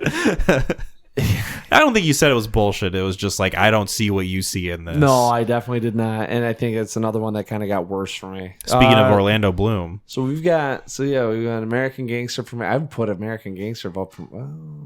All right, keep going. Number 7, The Martian. I haven't seen The Martian. That's 7? Yes, with Matt Dillon. Matt Damon. Matt Damon. The other Matt D. God, I'm turning into an old man. Old Mac. Is that Matt Dillon? Old MacDonald. Yeah. Martian's good. Martian's very wholesome. High stakes, low stakes movie. If you know what I mean. I'm definitely it's on my watch list. Yeah. Number 6. It goes down easy, but I get that impression from what people tell me. Number 6, another one I haven't seen. Thelma and Louise. Didn't know he directed that movie. I knew of that movie, but I didn't know it was his. I think that's more of like a legacy movie. Yeah. I do. I mean, don't get me wrong. I mean, Thelma and Louise isn't bad. I've seen it a couple. I say a couple times. I've seen pieces a couple times. I've seen it once in its entirety. I don't remember much of it, but I don't know if I really got on board with the characters. And that's probably a movie where if you don't get on board with the characters, they'll leave you in the dust. That's great. Number 5, we just talked about it. Black Hawk Down. Okay. Pretty solid choice. Yeah. Number 4, and this was kind of why I wanted to do this, because I wanted to get your reaction, and I think I know how you feel about this movie. Number 4, The Last Duel. That's 4? That's 4 on IGN's ranking of Ridley Scott's films. Yeah. I don't know. That was a no-nothing movie. Yeah. I'll take that back. I did appreciate the perspective of the 3 characters, each giving their own story on the situation that unfolded to get to that point. Mm-hmm. Is it based on true events, or is that just... I don't know. That was like one of those... But stylistically and story-wise, it was like the only thing holding this together is the way that he's shooting this, or it was written. Yeah. But not necessarily the characters are compelling, or even like what I'm seeing is compelling. Right. The setup is what makes this movie. Number 3, Gladiator. Yeah. Pretty solid. Number 2, Alien. 2's Alien? Yep. Is Blade Runner number 1? Blade Runner is number 1. Yeah. Which is pretty fucking solid top 3, I will say. Blade Runner, Alien, and Gladiator. Yeah, get the fucking Last Duel out of there. Black Hawk Down should be 4. So what in his filmography is not included in this top 10? I'm going to look up Ridley Scott right now. Yeah, you do that, because the guy has done a lot of work. He's made so many fucking movies, dude. Guy's a workhorse. I don't think there's been anything in the last 15 years, though, that I'm like, that's it. And The Martian was good. And The Martian's an adapted screenplay. So, not included, Napoleon, House of Gucci, Alien Covenant. Haven't seen that. Hannibal. Hey. Legend. Legend. It's Will Smith? Oh, that's I Am Legend. No, it's a Tom Cruise movie, I guess. It's like got a devil on the cover. Oh, is it 1980? Yeah. It's like the 80s. It's Warlock. It's that, what do you call that? The fantastical world. All the Money in the World. Honestly, though, like kind of looking at Kevin Spacey? That was Kevin Spacey, and then he got canceled and then replaced by Christopher Plummer. Oh my God, I remember we talked about that. I remember the marketing campaign. Yeah. It was right before they were marketing the shit out of this right as soon as he got canceled. Right. And like I remember commercials for it. Scrapped it. Yeah. And it was like a year later, and Christopher Plummer's doing the exact same lines he was doing. Yep. And it's like, didn't this movie come out a year ago? I remember him standing there in like the big old suit with like the old man makeup over the fireplace going like, all the money in the world. Like, whatever the fuck he says. Yeah, I don't remember. And then like a hostage thing or because they like kidnap a kid. It's based on like the Getty family where like they kidnapped his grandson for ransom because he's like rich as fuck. And he's like, well, I don't know if I want the little bastard. You can keep him. I'm not giving you money. Yeah. Like it's that like people have to convince him like we don't negotiate with terrorists. You need to give money to save your grandson. Do you not give a shit? Well, it's, you old fucker. Yeah. What do they call that? There's we're paralleling greed versus love. Yeah. What do you love more? And then a month later, like those trailers got taken down, and then everyone was like, Christopher Plummer's him, and people were like, wasn't that Kevin Spacey? And they're like, no, what are you talking about? I don't remember that. I thought the movie came out and then they redid it or rebooted it. I was like, so you thought people gone to the theater, saw the Kevin Spacey version, and then they re-released it. Well, all these movies come out, so it's like you just see these trailers. It's the bike riders. We talked about that just recently, where it's like you see them in March, April, May, right? And then you get to December or January, and then you're seeing another trailer, and it's like, I just saw this like last year. I know I saw this. Where like fucking Bike Riders like introduced itself. Showed up to the party, was like, hey, I'm here, hid away in the basement for like most of it. Dude, that's what this, I mean. And then by the time the party was almost over, it's like, hey, what are we doing, guys? And it's like, didn't we see you like, I don't know, a year ago? That's what I was like, where were you at? Right. We were all talking and shit. We even brought you up. I was busy. Yeah. Don't worry about it. No, that's what, like we talked about it with Schwarzenegger. Collateral had the same thing happen. Collateral Damage had the same thing happen to it. Like there's been a couple movies that those three in particular, that had a strong marketing campaign ready to release within like months. Like like that, all the money in the world was coming out. Like I saw trailers for that in April, and it was going to be like a summer release or something. Yeah. Dinner is ready for me, so I think we should probably wrap up soon. Perfect. What do you got for recommendations? We got one more, or you do this, don't you? Yes. We got one more bit of business. One more bit of business. It's my turn to recommend a movie. Yeah. So here are some movies coming out that I want to like kind of get your feel for what we might cover next. Friendship. That's it. That was on the list, and I guess we're doing that. I know we want to. I want to. Maybe we won't. I want to see a movie so fucking bad.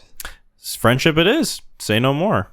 Was there another movie that you had in mind too? Well, you got Mission Impossible coming out, which is going to be gangbusters. Right, Mission Impossible. Maybe we can like maybe forward that to the next one. Maybe Friendship can get pushed along for the next one, because I don't think that's coming out to it's Friday the 23rd. Yeah, it is.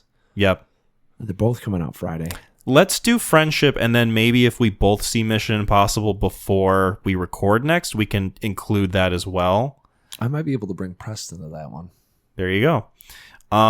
So I'm gonna just I'm looking through my list.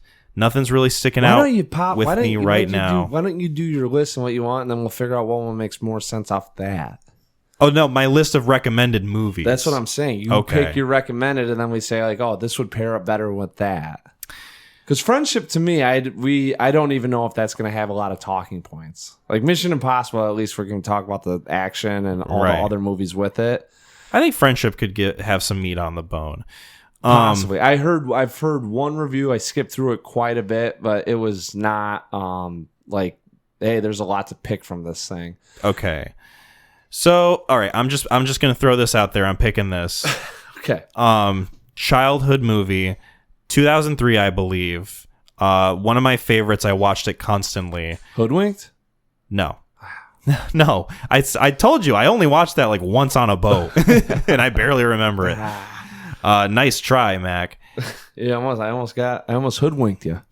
This stars child star turned into adult actor, not like porn star. No, I was hoping that you also weren't going to say like dead. Yeah. No, not dead. Shia LaBeouf. Oh, Holes. Yep. Why do we have to do Holes? Because I want to do Holes. I've been wanting to talk about Holes. I know you don't really like Holes. That's kind of why I want to talk about it. No. That's not true. I grew up with Holes. I read the book Holes. I did all of that. It's been on Disney every other Saturday since I was like, that came out in 2003. So what's with the grimace on your face when I bring up Holes? Yeah, exactly. It's, when you have something that you like, but you eat it too much, then all of a sudden like you start not liking it. Yeah, that was that. Well, but I'm going to give you one more serving, at least. All right, let's do Friendship then. Of Andrew Davis's Holes paired with Friendship. Yeah, because it's both about the dichotomy of two characters. Friendship is what they're both about, assumedly.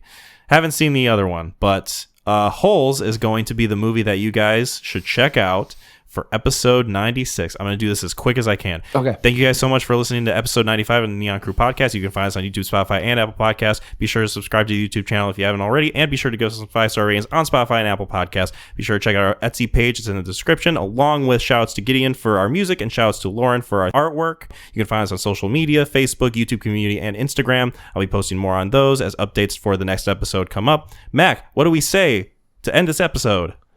WWTHD. Bye, everyone.